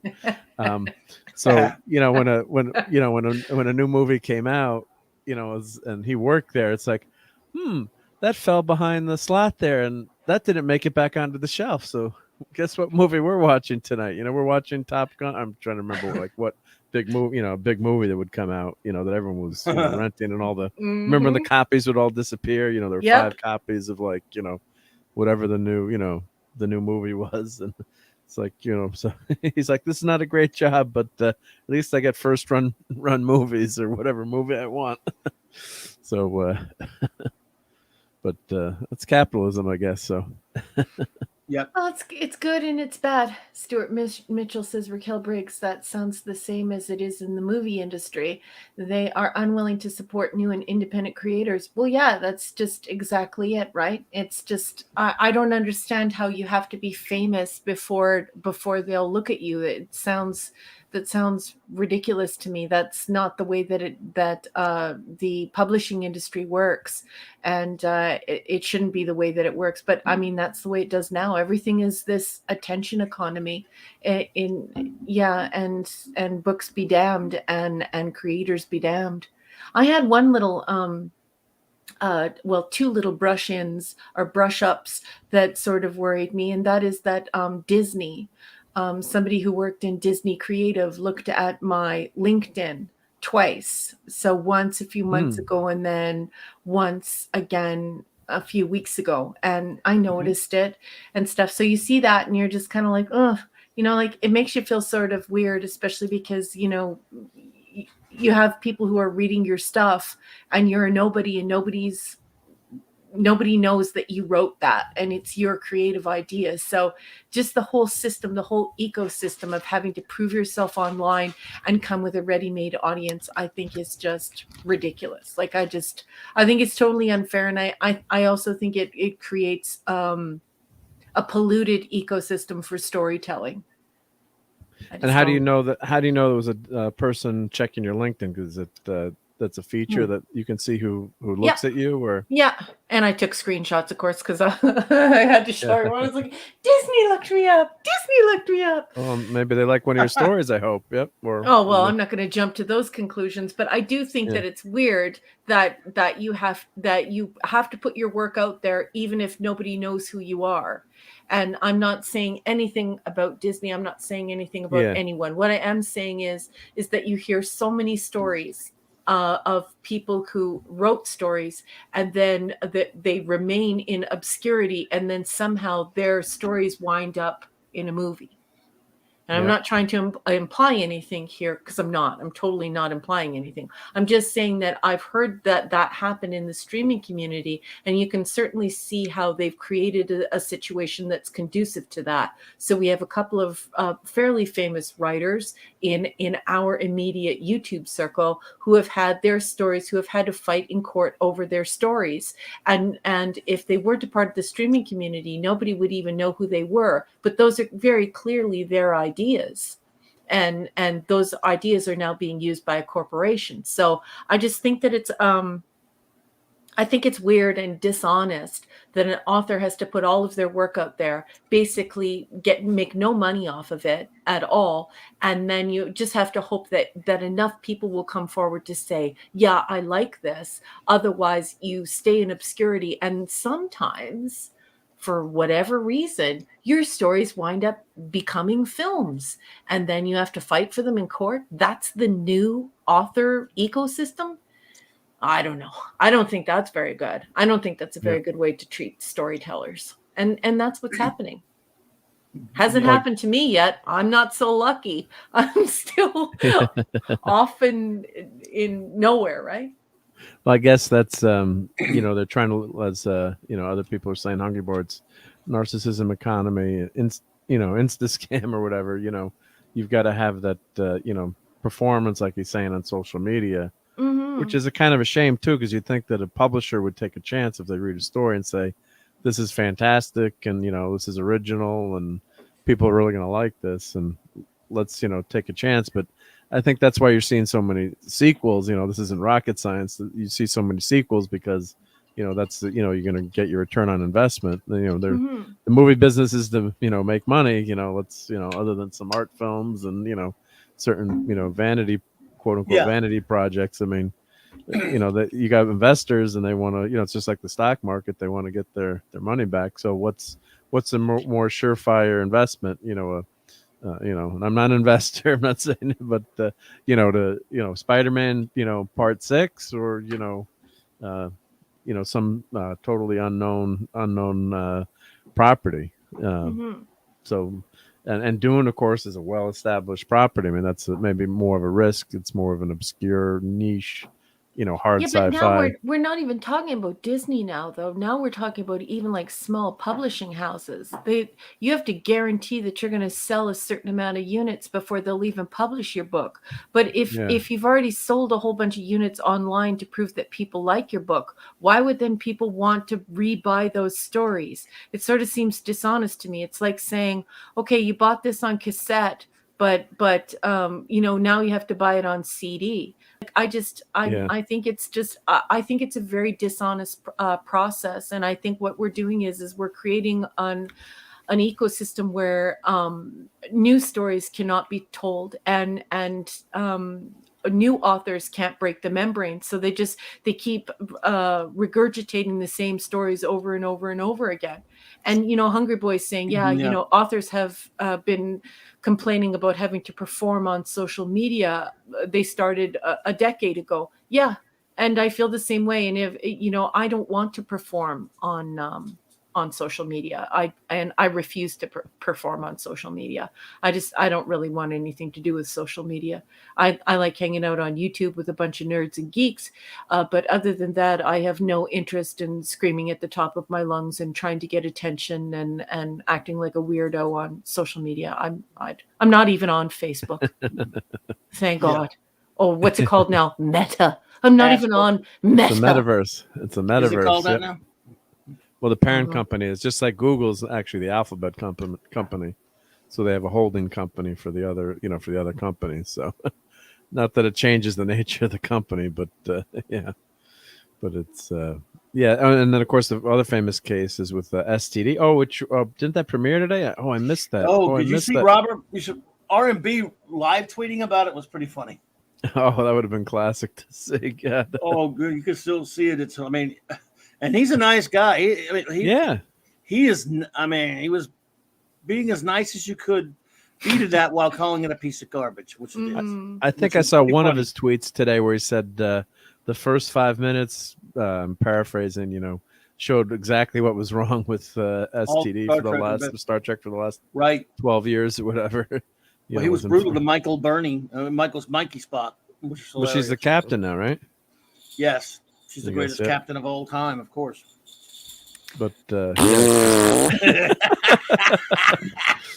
I wonder if Prodigy is better. Prodigy actually was an old ISP service 40 years ago. He tweeted, well, I gave Discovery Season 4 a chance. I tried. It's one episode. He tried. Just no. Like, it's so bad. Yeah, but that STD, remember Abu Anas, who allegedly Yeah. Paramount had copied his ideas. Allegedly, Yeah, I'm saying, because he lost in court. But when I think we put up the screen on one of our streams, and Gary from Nerdrotic was showing it. He was covering it back in the day, and you look at the character descriptions, and you're like, this is awfully familiar. Mm-hmm. So it's like my dad was an inventor of patents, and they would, copy things exactly. And if you wanted to fight him, it would cost a ton of money to fight him. But then, like, there was something on a product he made. There were like lines on the top saying the number of lines on the top was just random. It was like it meant nothing. It was just just drawing like ridges on the tool. Mm-hmm. And and the copy had the exact same number of ridges. It was a pure exact dupe. Not even like they didn't take the effort to like change it a little bit. Yeah.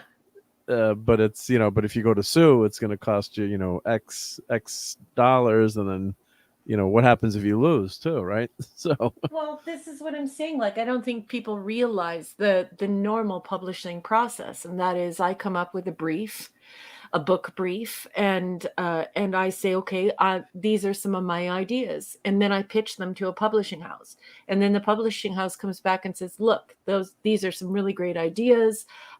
We'd like you to make this. And we're going to pay you this, and this is what the contract's going to be, and we're going to produce this many books, and you're going to guarantee that you're going to make this appearance at this bookstore, and you're going to be at this particular bookstore to do a signing, and we'd like you to appear at the university to do a reading. And that's usually how that happens. Now you have to completely produce the entire thing yourself, edit it yourself, publish it yourself. Then a whole bunch of people read it, and then if thousands of people don't say, "Yeah, I want that, and I want to keep buying it over and over and over again," then you don't get published. It's very bizarre. And who was it? Was it Kal-El? He was saying, yeah, it's a corporate predatory practice that's designed to protect the company's interests at any cost, especially at the expense of the creatives and the consumer. And it is the creatives and the consumer that suffer here. Now we just have these corporate stories being regurgitated over and over again. They're chewing cud like cows chew cud, and just bringing it up and giving it another chew and swallowing it, bringing it up and giving it another chew and swallowing it. And meanwhile, there's so many people out there like me, like Andy Weir, who are banging on the door saying, we have these stories. We have these stories. you loved his new book. I saw your review. I did. And I understand that what a lot of publishing houses say, and that is that a lot of people who self-publish, that it's garbage, that it's terrible, that most people who are self-publishing publish garbage. And it's because, over 200 million Americans, 81% of the population, according to one study, believe that they're an award-winning novelist. They're just undiscovered. And so there's a lot of stuff that's put up on these self-publishing forums that I can honestly agree is terrible. They're poorly edited. Maybe they're great stories, but they don't receive any guidance or anything. And so it's terrible stuff. Well, even you read in the block text and in your Star Trek show, you always come across poorly written sentences and things. Yeah. And she's a well-known author. And I was just doing this program book I was reading. And I think people have lost the ability to write. I was reading some of the stuff that some people had written, and I had to rewrite half of it. It was like, yeah, it was like, wait a minute, you have a college degree and you did all this, and then you're writing sentences like this that don't make sense. Because I used to do a lot of copy work, for my business, and I love, even though I'm engineering, I love to read and write, and took a lot of history classes, and like in college, it was a small college, but they're like, well, why are you taking an advanced history class? Because I had AP credits from high school, and they're like, you're not gonna be able to handle this class. There's a lot of writing. I'm like, and I ended up getting an A in the class and doing really well. But that's a real skill. Like, even if you're in engineering, you've got to be able to communicate your ideas and write reports and let people know. So the more I read today, stuff is just so poorly written. Yeah, it's true. But the thing is I studied writing in university for 4 years. So it is my career. It is something that I really truly care about, and it's a true discipline for me. And I do respect people who have not studied writing, who want to write, and they have an interesting story to tell. But I think that two things are happening here. One is that the public at large has a massive ego. They all believe that they're Pulitzer Prize winning novelists, literally almost all of them. You're talking 81% of Americans believe, that's 200 million, over 200 million Americans believe that they are like Pulitzer Prize winning novelists. Haven't been discovered yet. And the next big YouTube star. Exactly. And that's even worse. But the thing is that, so there's lots of ego happening there, and lots of people are not. They have Dunning-Kruger. They're not a Pulitzer Prize winning novelists, and so they need to take all their crap off of Amazon, and Kindle. But at the same time, the publishing houses should take some of the blame here, because wouldn't it be great if some of these people went to these publishing firms and they were told, hey, do a brief. You can pay one of our copy editors or one of our proofreaders to do a brief for you. They'll come up with a brief. You can work on it together, and we'll take a look at your story, and we'll help you polish your story. And then you get involved with the publishing industry, and you have everyone working to help polish your book so that it does come out beautiful on the other end. I'm just wondering how also. So I also blame the publishing industry for expecting people to come to them with absolute perfection when there should be a process behind them. But I also blame the public for not backing creators and not respecting the discipline of writing the way that they should. 200 million of you are Pulitzer Prize winning novelists. No, you're not. But publishing firms, a person cannot come to you with 1 million readers and then you'll publish what they already bought. Come on. They're just creating, doesn't this sound absurd, gentlemen? It sounds absurd to me. Apollo me. Hey. Yep. And Pupper. Go ahead, Bobby. And the Pupper. And Zax. Oakville. Hail, Zax. Shane. Polly's minion, I guess she's 3.5 hours away from Denver. And we need people making deliveries today. So God bless you. I think it's another thing people take for granted is all the work that truckers and shippers and supply chain workers do. And, when I click that button for Amazon to get my new Star Trek swag or, whatever I've ordered, and hopefully it gets here before Mrs. D sees it. That's it's not magic. It's a truck driver, and people work their butts off to I became really friendly with like the UPS driver at our business. We'd always tease him like, "Oh, you don't have to go to the gym today, right?" And he's like, "Nope, here's my gym right here in the back of the truck." So those guys are in good shape too, guys and gals. But yeah, God, that's hard work, and it's appreciated. No, you're here. Sorry. Raquel just described what I feel about self-described comic book artist. Oh boy. I'm with you there, dude. You got to come talk to me about that one of these days. Yeah. I've got to show Hungry Boy my portfolio from 6th grade. I was trying to draw the thing. Yeah. It was pretty funny. Yeah, it was not so good. Hungry Boy. I discovered a new appreciation for even the artists I didn't like when I was a kid. When you're a kid, when you're 11, 12, 13, 14, and such, and you buy a comic book, if you see the art, you just go, it sucks. You know nothing about, the people behind it. And so I would pick up, I'd buy a comic book off the shelf, a Justice League with a great Perez cover, and open up and see this Don Heck interior. And I would say, this sucks. Retro Dickie, what's up, brother? Good to see you, Retro. Hey, RD's here. Good to see you, buddy. But I didn't know then what I know later when I started reading all about comics history and all that stuff. I didn't know about a lot of these artists that were very old, busting their asses, trying to get a gig. And their hands were messed up from decades of drawing nothing but comics and comic books and strips and things like that. Yeah. And they couldn't draw. All I knew was I hated it. And look back at some of that stuff now and go, man, that old, I'm glad that guy had the gig. I'm glad he was, and that's a lot of times, because I got to tell you, I'd still hate some of that art. Of course, not compared to the modern crap. But I always think twice about going, it's easy for me to say that guy sucks. I can't draw a stick. But that guy worked in the industry, usually had been there 20 and 30 years already at that point in some of those cases. And busting his ass. And these guys, a lot of them died with nothing and didn't get a penny for some of the things they helped co-create. They were not particularly paid particularly well and stuff. And so I learned a lot about, now that I know about all these names, and I go, wow, a lot of these guys at Marvel in the 70s and 80s were old. Yeah. Don Perlin's still around, I think. And, I never liked Don Perlin. Now I feel bad about not liking his Defenders comics and kind of, or when he was at Valiant in the 90s, that man lasted, except for Don Perlin. You saying he's still with us? Good God. Really? But yeah, he knows what Hungry Boy knows what I'm talking about. Edgar Allan Poe couldn't get published while he was alive. He had to die in a gutter before they published anything. He was fighting to be published. No one wanted to read his stuff. Can you imagine being Edgar Allan Poe and no one wants to read your stuff? That's what life is like nowadays. People only want to read your stuff when you're dead.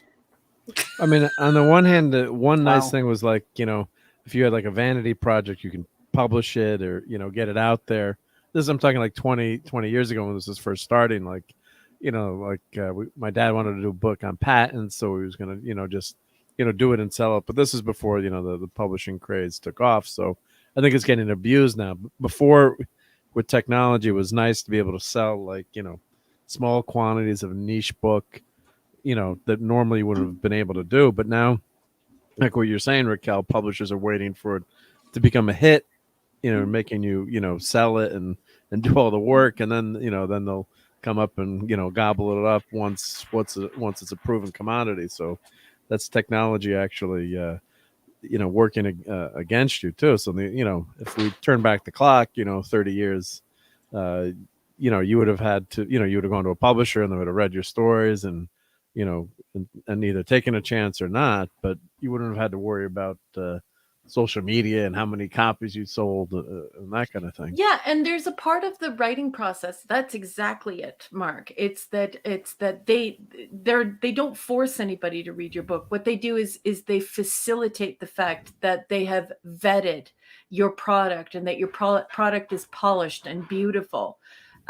Even at my level of editing, I won some awards for some of the stuff that I've done. And I'm uncomfortable talking about that kind of stuff. I don't like. To your own horn. Come on. No, I don't really like that. It makes me feel uncomfortable. But what I'm saying is even at my level of editing, once I have written the story of the bones of the story, and then I go in and I begin to layer in dialogue and layer in those adjectives and reworking the stories and making sure that you don't have this dangling or this misplaced modifier, or you don't have this split infinitive, and you're going through all this process. What you're doing is you're going through way too many steps of editing yourself. So first you have developmental editing, and then you're in there and you're writing, and then you have to go in and you have to do a substantive edit, and then you go back and then you read it and you fact check it, and then you do your corrections, and then you do copy editing, and then you go back and you do all your corrections, and then you do proofreading, and then you go back and you do all of your corrections. And then you sort of say to yourself, okay, now this goes out to a couple of family members so that they can proofread this and tell me if there are any plot holes. Did I miss anything? Did I leave the reader hanging? And this is not the way publishing works, because the more you, and I say this to my students when I teach them writing, the more you look at something, the less clean your eyes are. It's like, imagine every single time you read a story that you're creating, that you're writing yourself, what you do is you might as well take a full pint of beer and drink it, and then put that glass in front of the prose. Because what it ends up doing is it creates a mental and emotional fog between you and what you've written. So by the time you get to proofreading, your eyes are naturally jumping over all of your mistakes. In doing this to authors, what they've done is they've actually ruined the process, because the author is entirely alone in the process, and it should be a process that's shared. You should have a brief. You should do your rough copy. You should polish it up. You should send it to the publisher. The publisher should go through it and say, look, these are the changes. Please look through all of my track changes, make the changes. You send it back. You get published. You go out. You do your rounds. You shake hands. You hold babies. You blow kisses. You write your John Hancock or your Jane Hancock on things. And then you sit back and say, I did it. I had this beautiful conversation with somebody else's mind. And that's what publishing should be. But nowadays, you're literally doing the whole thing yourself. So in some ways, that's what I was trying to get at earlier, is they're expecting way too much from authors. Authors are not every single stage of the writing, every single stage of the editing, every single stage of the publishing. We can't be all of that. We can't do all of that. That's absurd. And to say that something really good comes out on the other end of that is a lie. No, nothing really good comes out on the end of that. It makes it much harder to be creative and to focus on story writing and story creation. Yep. And yeah, I know when you read something over and over too, like you miss things after a while too. Like you're saying, you're disconnected from it or text. So I've done, my stuff that I do for work is just boring, like instructions and brochures and nothing artistic or fun. But you read it over and over and over, and then sometimes you miss things. And you're right. It's kind of like you're like, well, I've read this 100 times. How did I miss that sentence that was wrong or that typo? Or you don't have that same relationship with the text, and it's crazy the way your brain works sometimes. Yeah. And that in the industry we have proofreaders, and they should be employed. And a proofreader should never get at your stuff before it's absolutely finished. Like, you're ready to go to the printer before the proofreader touches your stuff. The proofreader should not be involved at the developmental editing stage, let alone be the author themselves. And so that's what I was saying earlier. It's a bit of a sabotage, and that's why I think Hungry Boy was saying too. What it does is it not only pollutes the whole process, but it's a form of exploitation, because you're removing everything, all of the entire writing apparatus, the entire publishing apparatus. You're removing all of that and leaving it on one person, and it doesn't work. So you use Grammarly, Raquel, as Jesus, Hungry Boy? No. God, it drives me. One of the first things I tell my students is never trust your word processor to tell you the right thing about the correct grammar usage, and definitely not punctuation. They have no idea what they're talking about. They're so wrong so many times. I had to like how do I uninstall this from my computer? I got to get this off. It's like the commas are wrong, and I mean, once in a while, for spelling is one thing. Once in a while, I'll get something right, but I'm like, that's totally wrong. Ignore, delete. And Hungry Boy, I'm sorry I got you to snarf a little bit a while ago. I guess when I mentioned my drawing portfolio, I got him to snarf. So but yeah, Grammarly will drive you bonkers after a while. Yeah, the problem is, even with the publishing, that's why or the algorithms, that's why I tell everyone when they're on Clobberin times, and whenever we're doing something with Clobby, I don't judge myself or anyone else to the same standards as I would in a publication, because the algorithms are just ridiculous. They add apostrophes. How many times have you typed "it's" and it's turned it into "it's," and it's turned it into the and it creates the possessive when the possessive already exists, and then adds the contractive apostrophe, and just it's a nightmare. So when we have Saturday Night Star Trek and people have typos, they say, "Oh, Raquel must be going crazy." No, actually, I'm not. I wonder how you all put up with it. I'd be half out of my mind if I had to have a conversation with this stupid chat. The restricted characters, the fact that you have to go through your desktop autocorrect algorithm, then the StreamYard autocorrect algorithm. Yep. It's a wonder anybody could get anything done. And you're probably doing it on your phone. Yeah, right? Yeah. Ain't easy, yep. Yeah. But yeah, so it's my mother-in-law is an English teacher. Explained that what example did you use for it's and it? So it is well, I should let Raquel explain what's the difference for the lay people out there between it's and it's with an apostrophe. Well, I'm gonna mess it up. Well, all you need to remember is that it's is already self-possessive. But when I'm teaching my students, I teach them actually the opposite way. So it's cape. So you're talking about your dog, and your dog Yep. is wearing a cape. You need to remember that it is already possessive. Okay.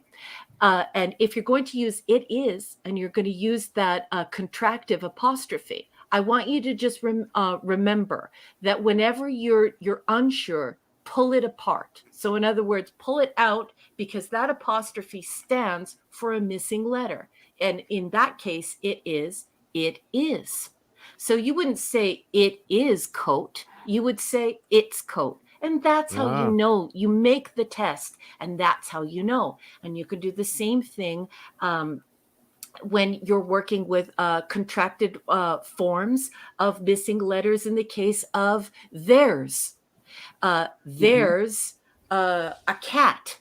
There is a cat. And what that apostrophe is doing is it is standing in the place of a missing letter. So for its cape, you already know it's is self-possessed. Think of it like The Exorcist or some type of gothic horror thing. It's self-possessed.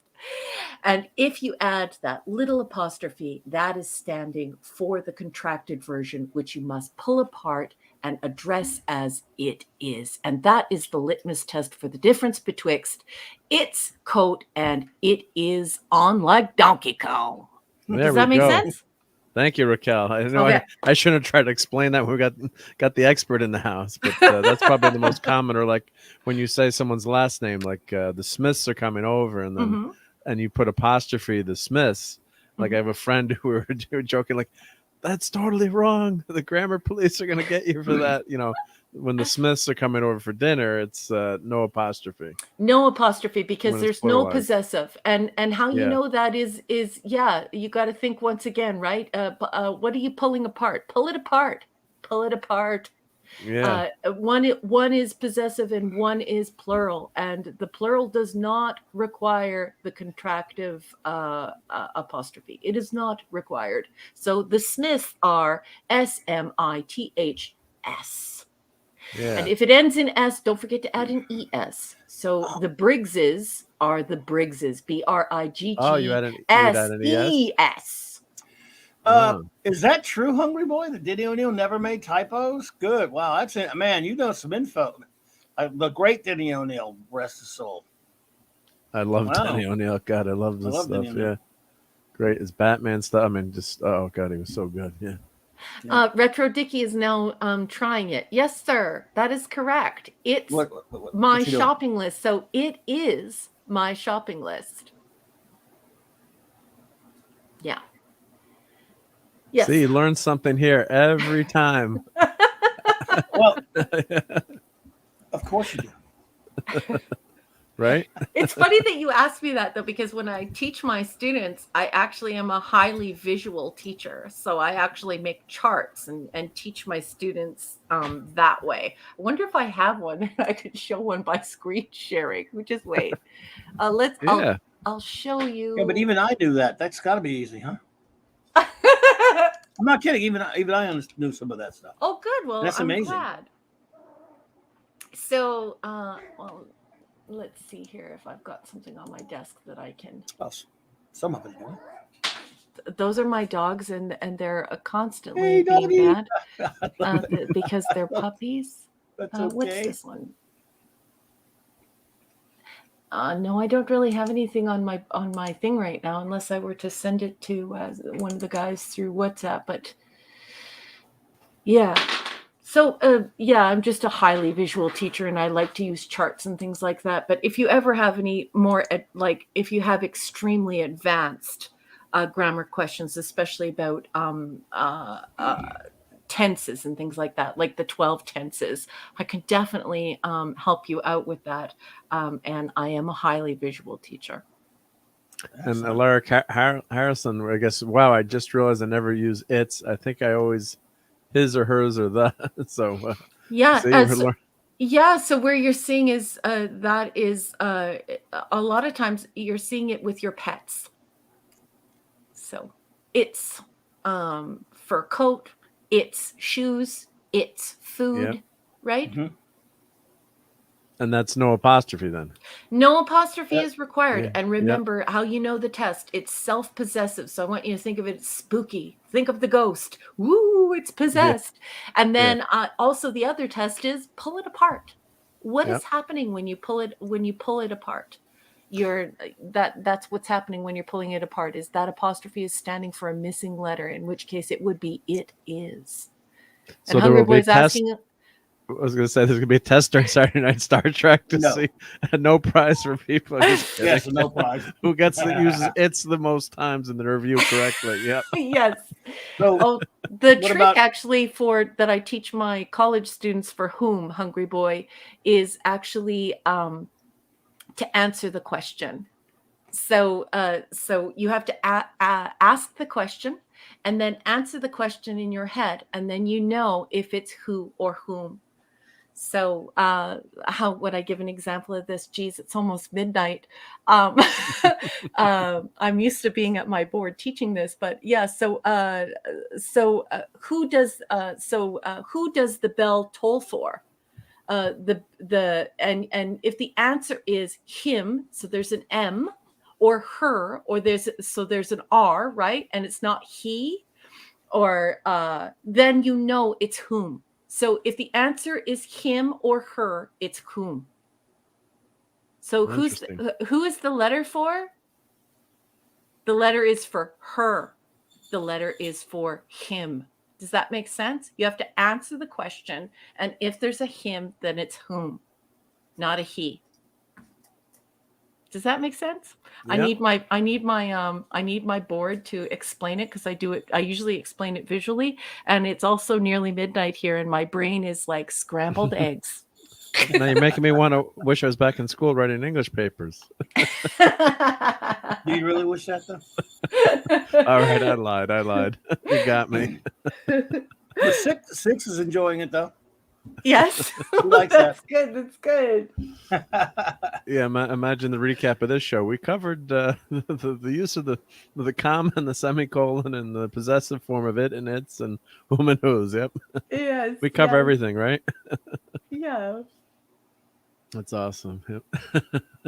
So now that I've bored everyone out and also did not do a good job of teaching you. Don't be ridiculous. I'm used to having my board up, and I'm used to being prepared with a whole bunch of examples. That's okay. But yeah, so now I feel a bit silly because we were having such an intense conversation about publication, and then the whom. I love when you do that. And you're gonna love this. What, honey? One of the many things RMB tweeted about the filth that he was watching. This is part of one of his tweets. This is absolutely the most ridiculously stupid science fiction series ever produced. And this is where I tune out, because the writing is so effing awful. I want everyone to die. That's Mr. Nice Guy, right? That's fantastic. Oh, my God. Yeehaw. Oh, my God. I love it. He's almost as nice as me, I think. He is, because he really is. I mean, sometimes, and I like the guy, he likes some stuff that makes you go, Jesus, dude, really? But this is a bridge too far, even for RMB, and that should tell you something. Yeah, it's so bad. I mean, I honestly tried to watch the filth at the beginning, but it was just, I don't know. I found the imagery, the semiotics, I found them to be incredibly questionable. I found them to have the opposite effect that they intended. I just thought the whole thing was just awful, especially the Klingons. When I think about the Klingons, I don't think about them like that, and it's just I was absolutely horrified. I think I don't even know now. I actually don't know now how many episodes I got through. I might have gotten through halfway through the first season. It might have been 4 or 5 episodes before I actually felt revulsion, and I had to stop. I was revolted, and I didn't know any of you. I hadn't met any of you. I wasn't streaming on YouTube. I wasn't on social media talking to anyone. I was just all by myself, all on my lonesome, dying from revulsion. Well, you're probably hoping it was good, right? I mean, oh yes. I mean, who doesn't want to have a great new Star Trek series? I wish they would have done something in the future, move the story along. But we hear another, prequel. All right, well, Enterprise was good, so let's see what they do. And then of course they went with the Ralph McQuarrie. Oh, I knew it was gonna be shit. You knew it was, yeah.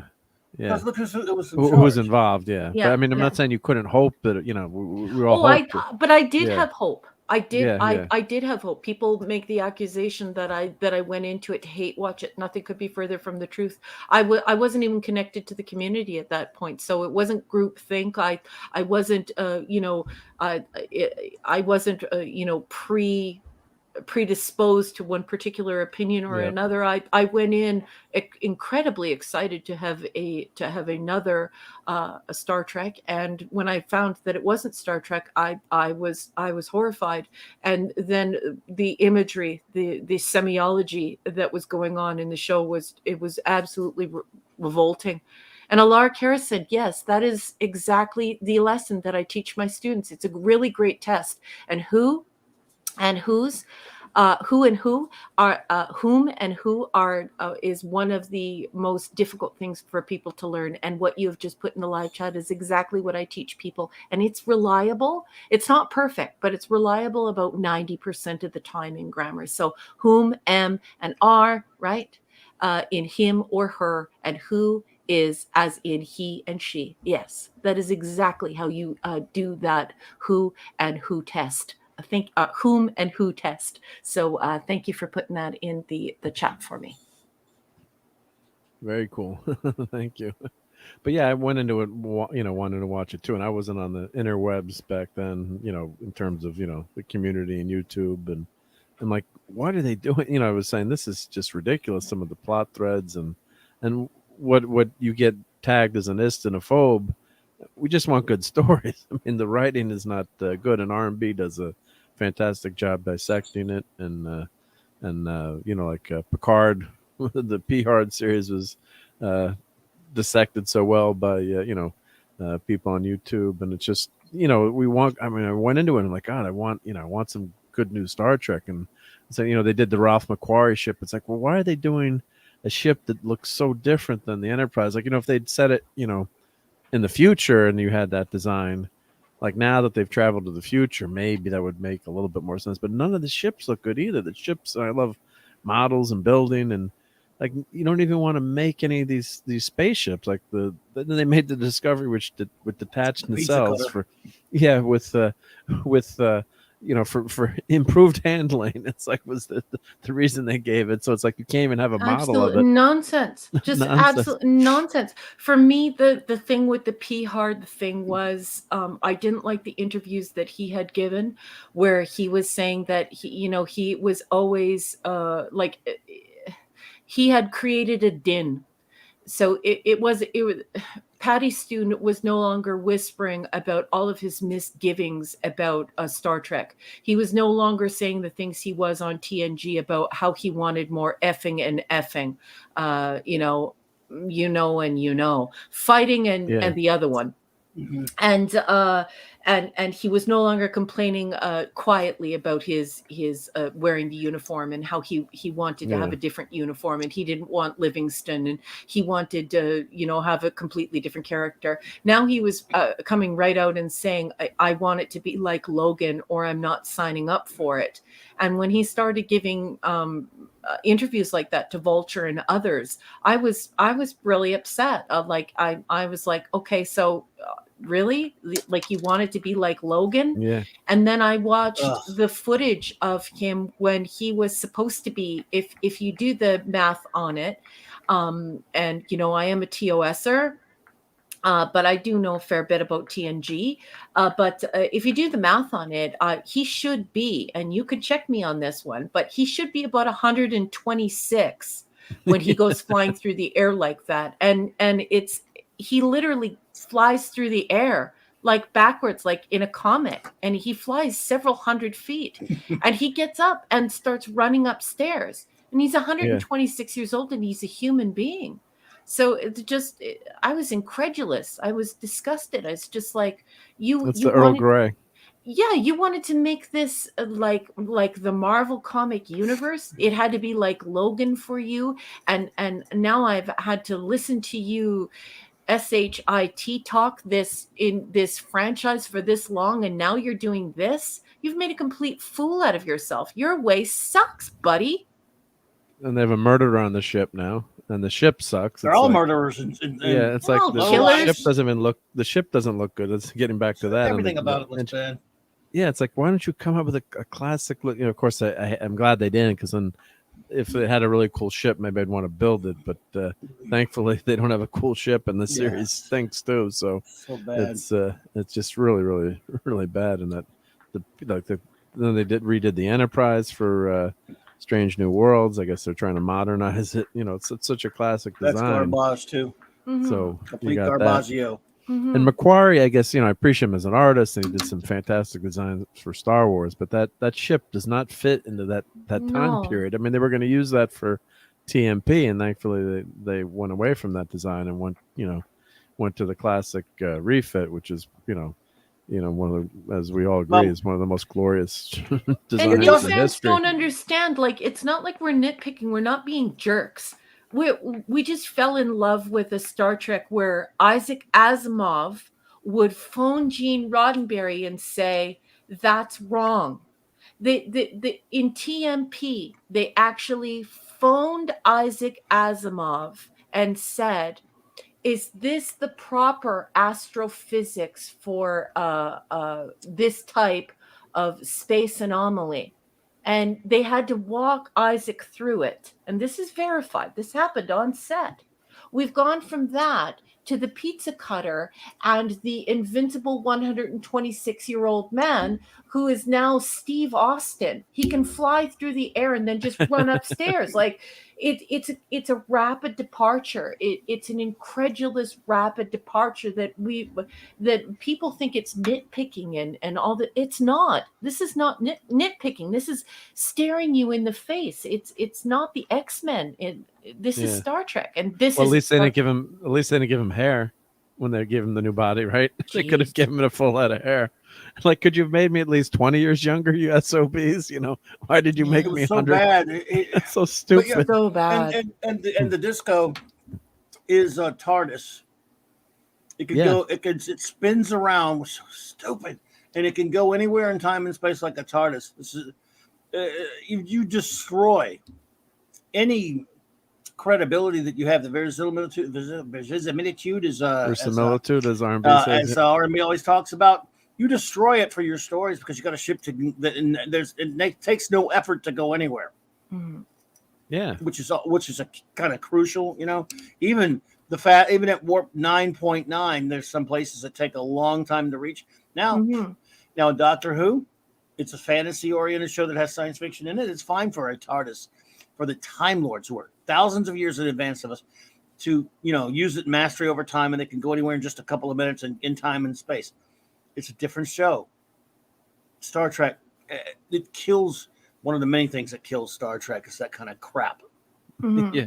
And then they totally ignored it in the second season. It was the second or third season, because I've watched all of it. I think it was the third season where the dilithium gets blown up, destroyed across the universe. But then they forget other ships used warp technologies that didn't use dilithium. And in the second season, they meet a character that actually has a formula to reformulate dilithium and heal dilithium. It's like like they forgot that part of writing. And who's the Tilly? One of my scenes I couldn't believe when I was watching it the first season. She's trying to become, I guess she's the ensign. She's trying to, she's on the Wesley Crusher path, and actually the actress is really good, I have to say, because when she did the Mirror Universe stuff, she was able to act like a credible character. So if they're given scripts, like certain some of these people are great actors, I think, are good actors. I never blame actors usually. As far as that goes. But she's running a marathon on the ship. I guess part of it's a training or triathlon or doing something, and she actually stops to talk to like this dilithium girl who was like this invisible girl, and she stops running the marathon for like 5 minutes. And I timed it, and I went back and rewound it. And I'm not exactly, I always say dimensionally challenged. I ain't light, and she's not light either. God bless her. And she comes back and she stops a race for 5 minutes, is able to catch up and beat like super triathlete looking man. It's the like bestest ever. there ain't no way. Like, maybe if they had her come in like, sixth place, of course they had to have her win. It's like she could barely run. It's like, what are you doing? They waited It's for like her. it's like me having to win. I'm winning the race if I'm on my motorcycle. It ain't happening if I'm running. I mean, come on. And they're Jesus, God. And right now they're in the 32nd century. It's so stupid. Yeah. Yeah. Yeah, Shane's right. Yeah, she went to cadet. Yeah, and then they had her commanding the Discovery at one point too. Is which was this the ridiculous. chubby redhead? Chubby Red. Well, Mhm. she was pregnant during some of the series, so I understand. But just like, don't write the character like they're this incredibly fit character. Like, have her struggle. Say, make it part of it. Like, oh yeah, I'm a little. I got to watch what I'm replicating too many cheeseburgers. Maybe shit. If I had a replicator. Got it. All right, give me a cheeseburger and a chocolate Well, that's what milkshake I'd be right now. doing, but yeah. Right? I mean, I can see where it wouldn't be so easy, but don't make it like everyone is, perfect and has, no flaws. Yeah, well, she could be incubating things. I'm an author, so I would think of 1,000,005 reasons why she could be a little chub. Maybe she's cooking a kid for somebody else. Maybe she's a surrogate, or Yeah. maybe she's a part of some type of experiment or something. But And I think she was kind of cute, but yeah, she's cute. Yeah, she's cute. And the mirror stuff was good. I was like, wow, because they make her act like this kind of like a clown character on the show and has no credibility. When if your Starfleet is supposed to be, quasi-military, well, it is a military organization, and they're all these cheering for each other and hugging each other. And I could see if they had done that, like if the crew had been lost, like the Voyager crew would have been lost, where they were, but they kept up there. Sometimes they dropped it, but they kept up their ways in terms of military and dealing with each other. Although we did have Chakotay and some of the romances, but it's like a joke. It's like they're clapping for each other. It's like, I can't imagine in the military or even a company like, oh, I did something right, everyone's gonna cheer for me because I'm so great. I mean, God. Not only that, try working in the dark. Yeah. That was my first impression when I first turned it on. I was just like, why is everything so dark? Oh, the bridge is so horrible like, too. How do you work like this? Like, you'd be blind after the first year. Yeah, like, imagine bridge is so looking at big a computer screen all day in the dark. Like, you'd be blind. And the one interesting character they had was it Aram or Aram, the robotic girl that was on the bridge, and like they didn't even introduce you to the other characters or their names, and like she had one of the few episodes was actually decent, was her backstory and her life on Earth and how she got injured and how she had to erase. She only had so much memory banks because she was a cyborg, so she had to pick memories to delete because her memory was limited from her injury. And what do? They kill her off the next episode. I was like, wow, that was like you probably didn't see that one, but no, like that was actually an interesting concept where like she had to go through her memories, and when her memories would fill up, she had to pick some memories to delete. Yeah, and they could have given that storyline to Tilly, because that would explain why Tilly was a chub, even though she was baking a baby. Yeah. She could have used that line that she was injured and couldn't move, and I don't know. But that was that was one of the few interesting things I found in the series. And then boom, they killed her off the next episode, I guess, because the actress didn't like wearing the makeup, which we had lots of pregnancies in Star Trek, and we managed to do a good job of covering them up or explaining them. We've always been very good at that. So I don't understand why something wasn't written about it, or they didn't. Roxanne Dawson. Oh, that's right. Yeah, she was pregnant for the whole season. Yep. She was pregnant, and you find ways, right? You find ways. They shoot around it too, right? They shoot differently. Yep. You shoot around it and stuff. So if somebody is struggling with their weight and they're struggling with their eating habits and they're struggling with their body, trying to turn them into a triathlete on TV is not very kind. I mean, I think it makes people feel good in that moment, but what it does is it sends the signal that there's no struggle there, and that it's easy, and that it's okay, and for many people it's not. There are some people that are even struggling with a medical condition, and if they're bigger, it's really hard for them to get some things done. So I think it diminishes their struggle, and it's just like, what's the matter? You're not a triathlete? Yeah. So you know what? I don't know. I got an answer for you, Khalil. I've got another question. Why does the Enterprise bridge on Jar Jar, piece of driven garbagey, filthy Abrams, whole jackass piece of garbage, trash, filth, scumbag Abrams, Abrams, Star Trek, filthy, lousy, scummy, garbagey, shitty, really look, putting words in your mouth, sorry, like an Apple Store piece of crap, dumbass, shitty, asinine trash. Sorry. The first time I saw it, I thought they'd be pushing iPhones as their tricorders. Answer, because Jar Jar Abrams is a friggin' idiot. Yeah. I was laughing the whole time. I knew you were going to. That movie was garbage. And the movie's trash. That's really, hey, hello there, John. That's kind of your basic answer. Is that your answer to everything about Jar Jar Lens Flare face is that he is an idiot. He's a dumbass and an idiot and a dumbass and a jackass and a jerk and a scumbag and an idiot, basically a jerk off asshead punk biatch is what he is. Well, not to put too fine a point on it. He says, would Tilly's baby be transported out to avoid a C-section? I wonder if Starfleet uses transporter tech to eliminate the risk during pregnancy at all. Yes, well, that's why Kira Nerys carried the O'Brien's baby. There were birth complications, and so that was covered in DS9. Didn't they transport the baby from one to the other or something? Yeah, they had to. Yep. And but some women opt to have their babies naturally, like through their back, like Kess. That's actually true. What Shane Nolan said in the Jar Jar Abrams trash. They really are Nokias, because that was the sponsor. Their communicators were Nokia. Yeah. I'm not even kidding. They were. No, it's true. Ridiculous. Yeah. Yes, that was kind of a technical answer, Kellel. Sorry about that. It was really, I know it was being like, it was steeped in technical jargon, so I'm sorry to get all, pedantic on you there.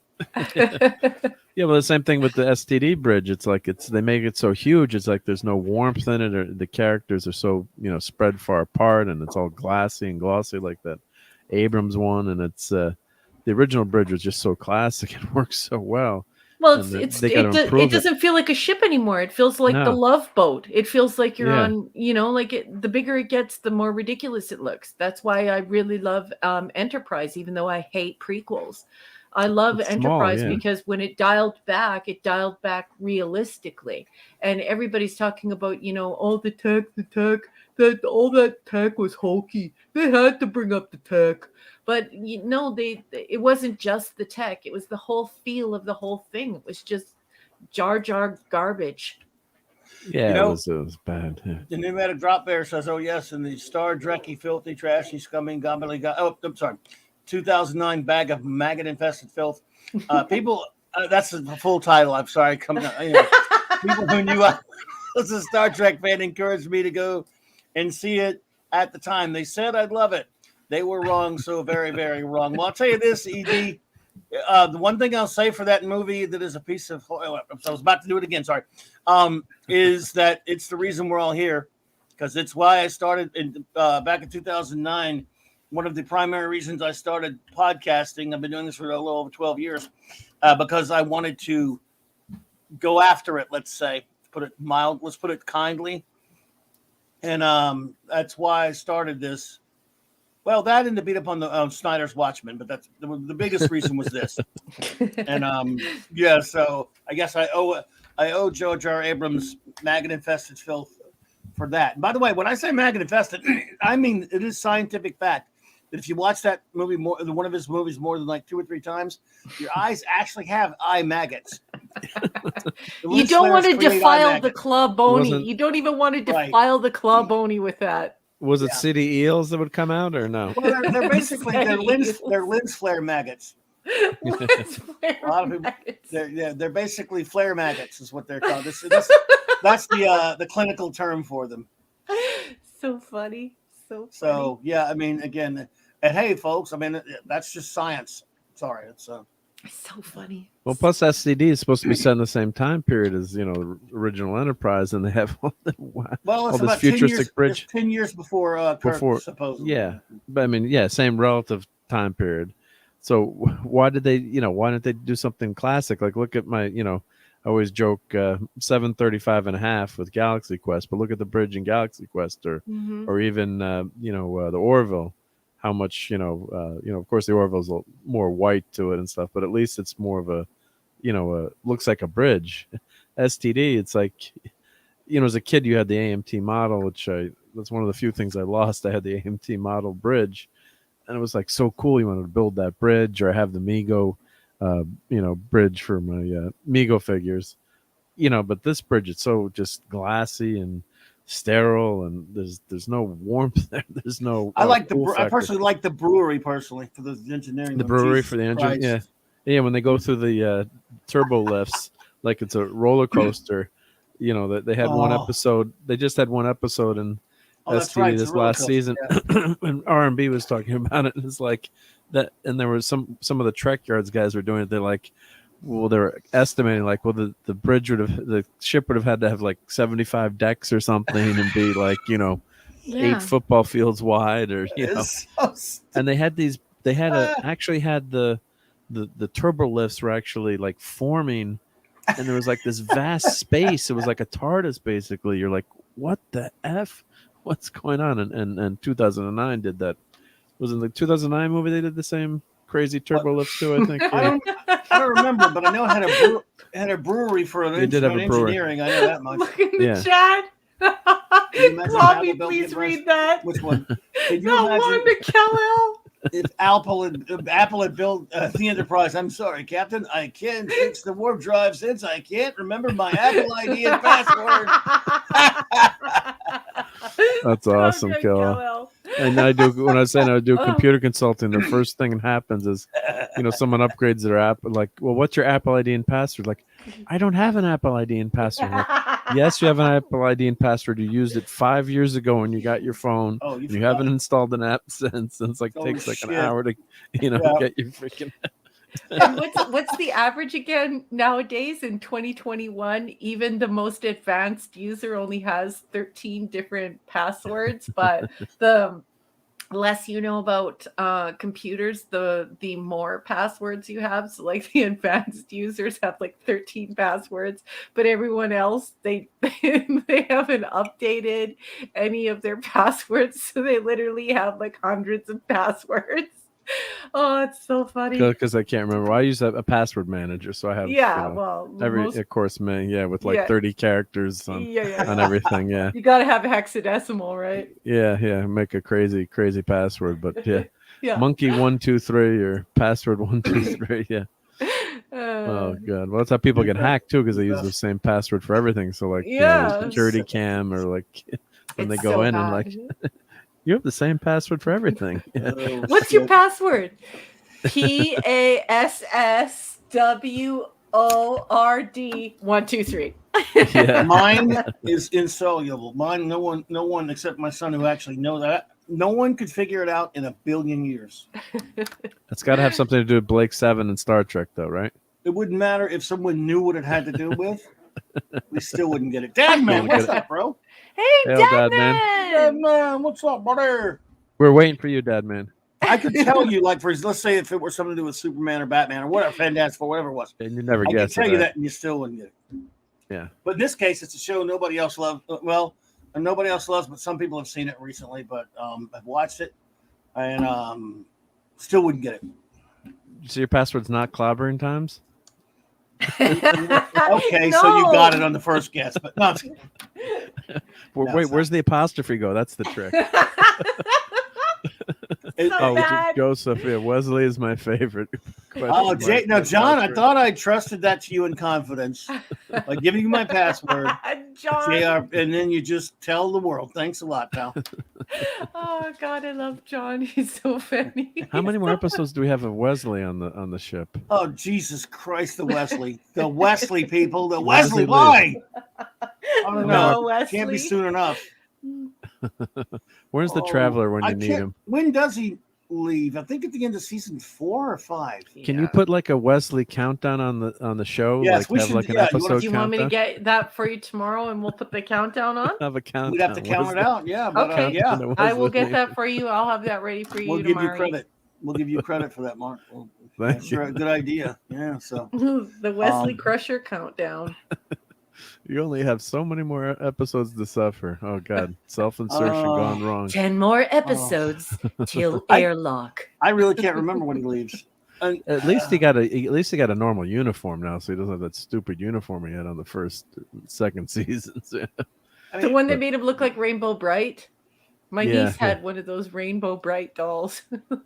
God, I love when Data reamed him out for playing poker when he was talking up the cards. What was that? A few episodes ago. Snail Messiah. Hey, Snail Messiah, Mark.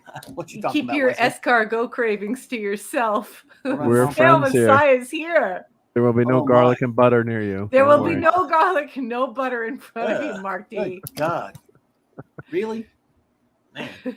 But yes, we're now starting season 4. Yep. So that's a good time for us to get out here and do some show notes, I guess. Then, let's see here.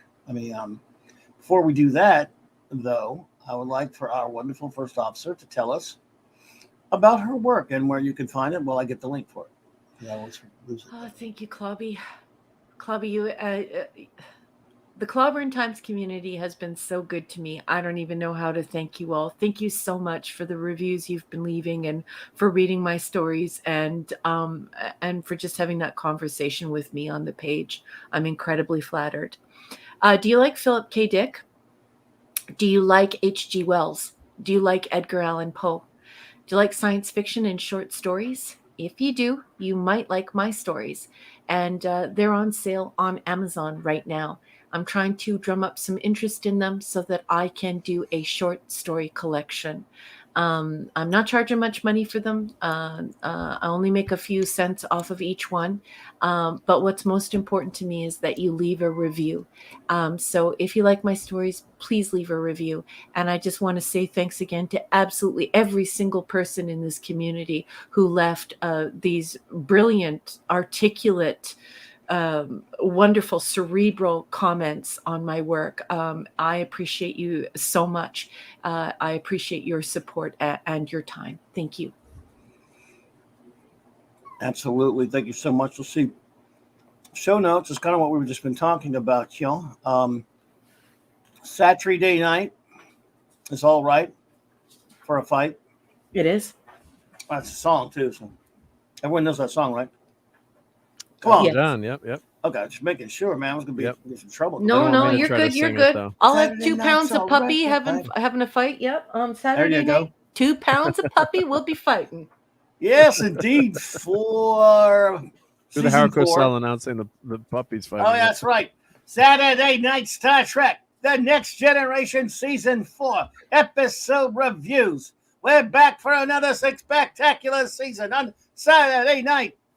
We will have 4 spectacular episodes in which Wesley Crusher gets the crap kicked out of him constantly on a loop. Maybe not that, but we wish. We can dream, can't we? Yes. 12 episodes till airlock. 12. Oh, yeah, we're going to have the countdown. That is, yes. I think, like that. That we should, that's a good idea, though. Excellent, Mark. That makes us funny. That's why we pay you the big fake bucks. The big fake bucks that we don't have. By the way, everyone, so there's that. And, of course, we've got mine, Clobby'S, Comics Corner, Spinner Rack, Dumbass Videos.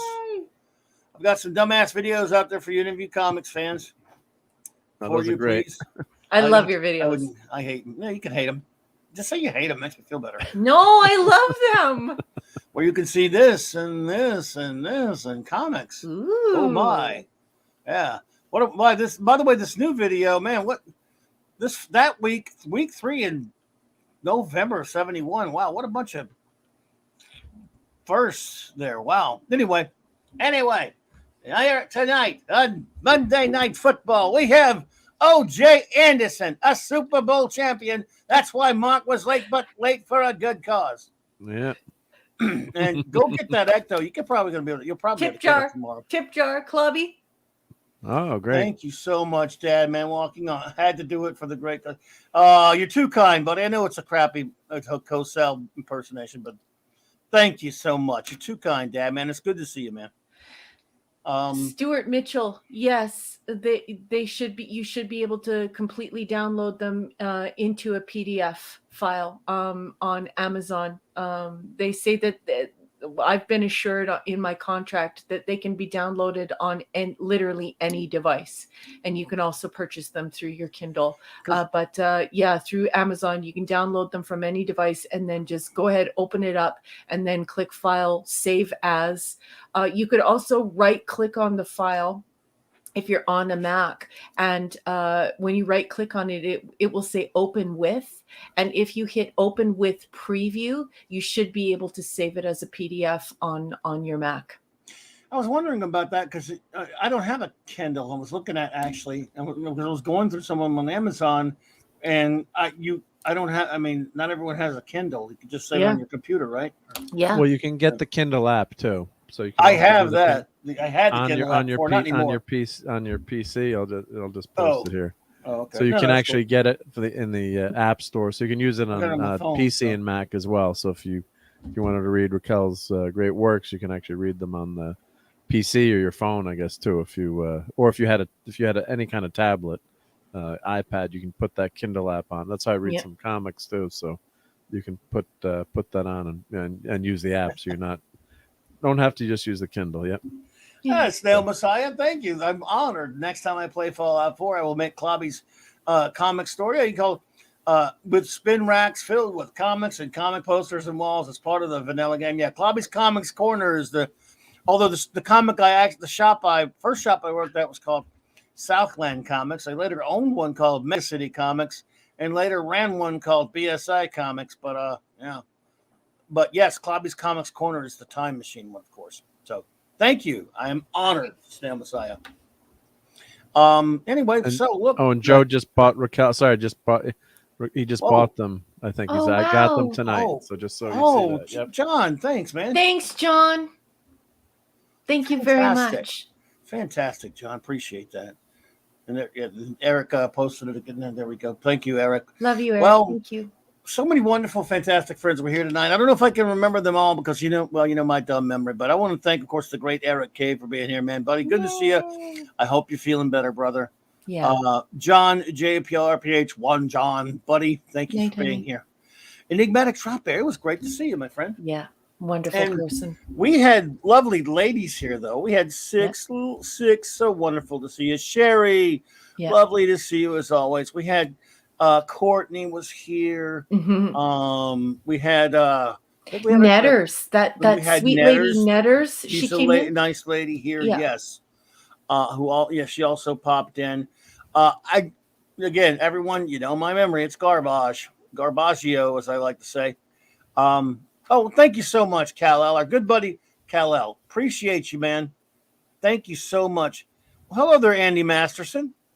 Oh, isn't Andy Masterson a maker? Doesn't Andy Masterson make figures? Andy Masterson's a maker. Yeah. Do I know Andy? Not sure if I know Andy, but Andy, well, please tell us about it. Yeah, there you go. One time when we have more time, and if Andy comes back, I would like it maybe if we could talk to Andy about maybe appearing on the Global Geek Gang, and we could do a little interview with those wonderful things that you make.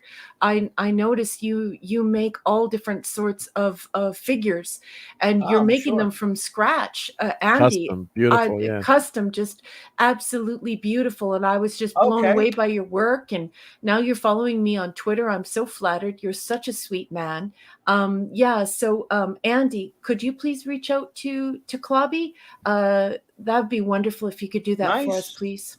Okay, absolutely. Zax, you Hulkville, and you. Thank you for being here. Andy Masterson, again, great to see you, Andy Masterson, the fantastic, the great Hungry boy, buddy, man.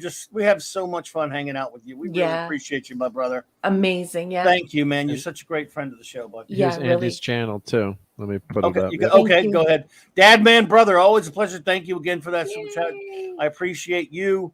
Retro buddy, always great to see you. Stale Messiah, great to see you, my friend. Let me try to remember some of our other friends. Dolly had braces. Yeah. Stuart Mitchell, Dolly had braces. She did. Railroad tracks. Yeah. I mean, he is a good man, and he started the fight. Love you, Stuart. Never forget. Appreciate you, brother. I think we already said it, but just in case, 6. We love you, 6. Thank you for being here with us. Let's see. Shane Nolan, thank you for hanging out with us. My chat doesn't go all that far back, so good to see you. Thank you. Let's see who else was here. I think we got everyone. Of course, Alaric Harrison. Alaric Harrison was here. Yes, thank you, Alaric, for being here. Like I said, this thing only goes so far. Did you say Canadian Spider-Man? He was here earlier. Yeah, Canadian Spider-Man. And Canadian Spider-Man has a channel, so I'm posting this now. And please do go sub to our buddy Canadian Spider-Man. Yes, please do. Please go sub to him. He's our good buddy. We love him. He had a cool stream by the fire last night. Yeah. He did. He had a fireside chat. It was so cool. That's right. Absolutely. Yeah, absolutely.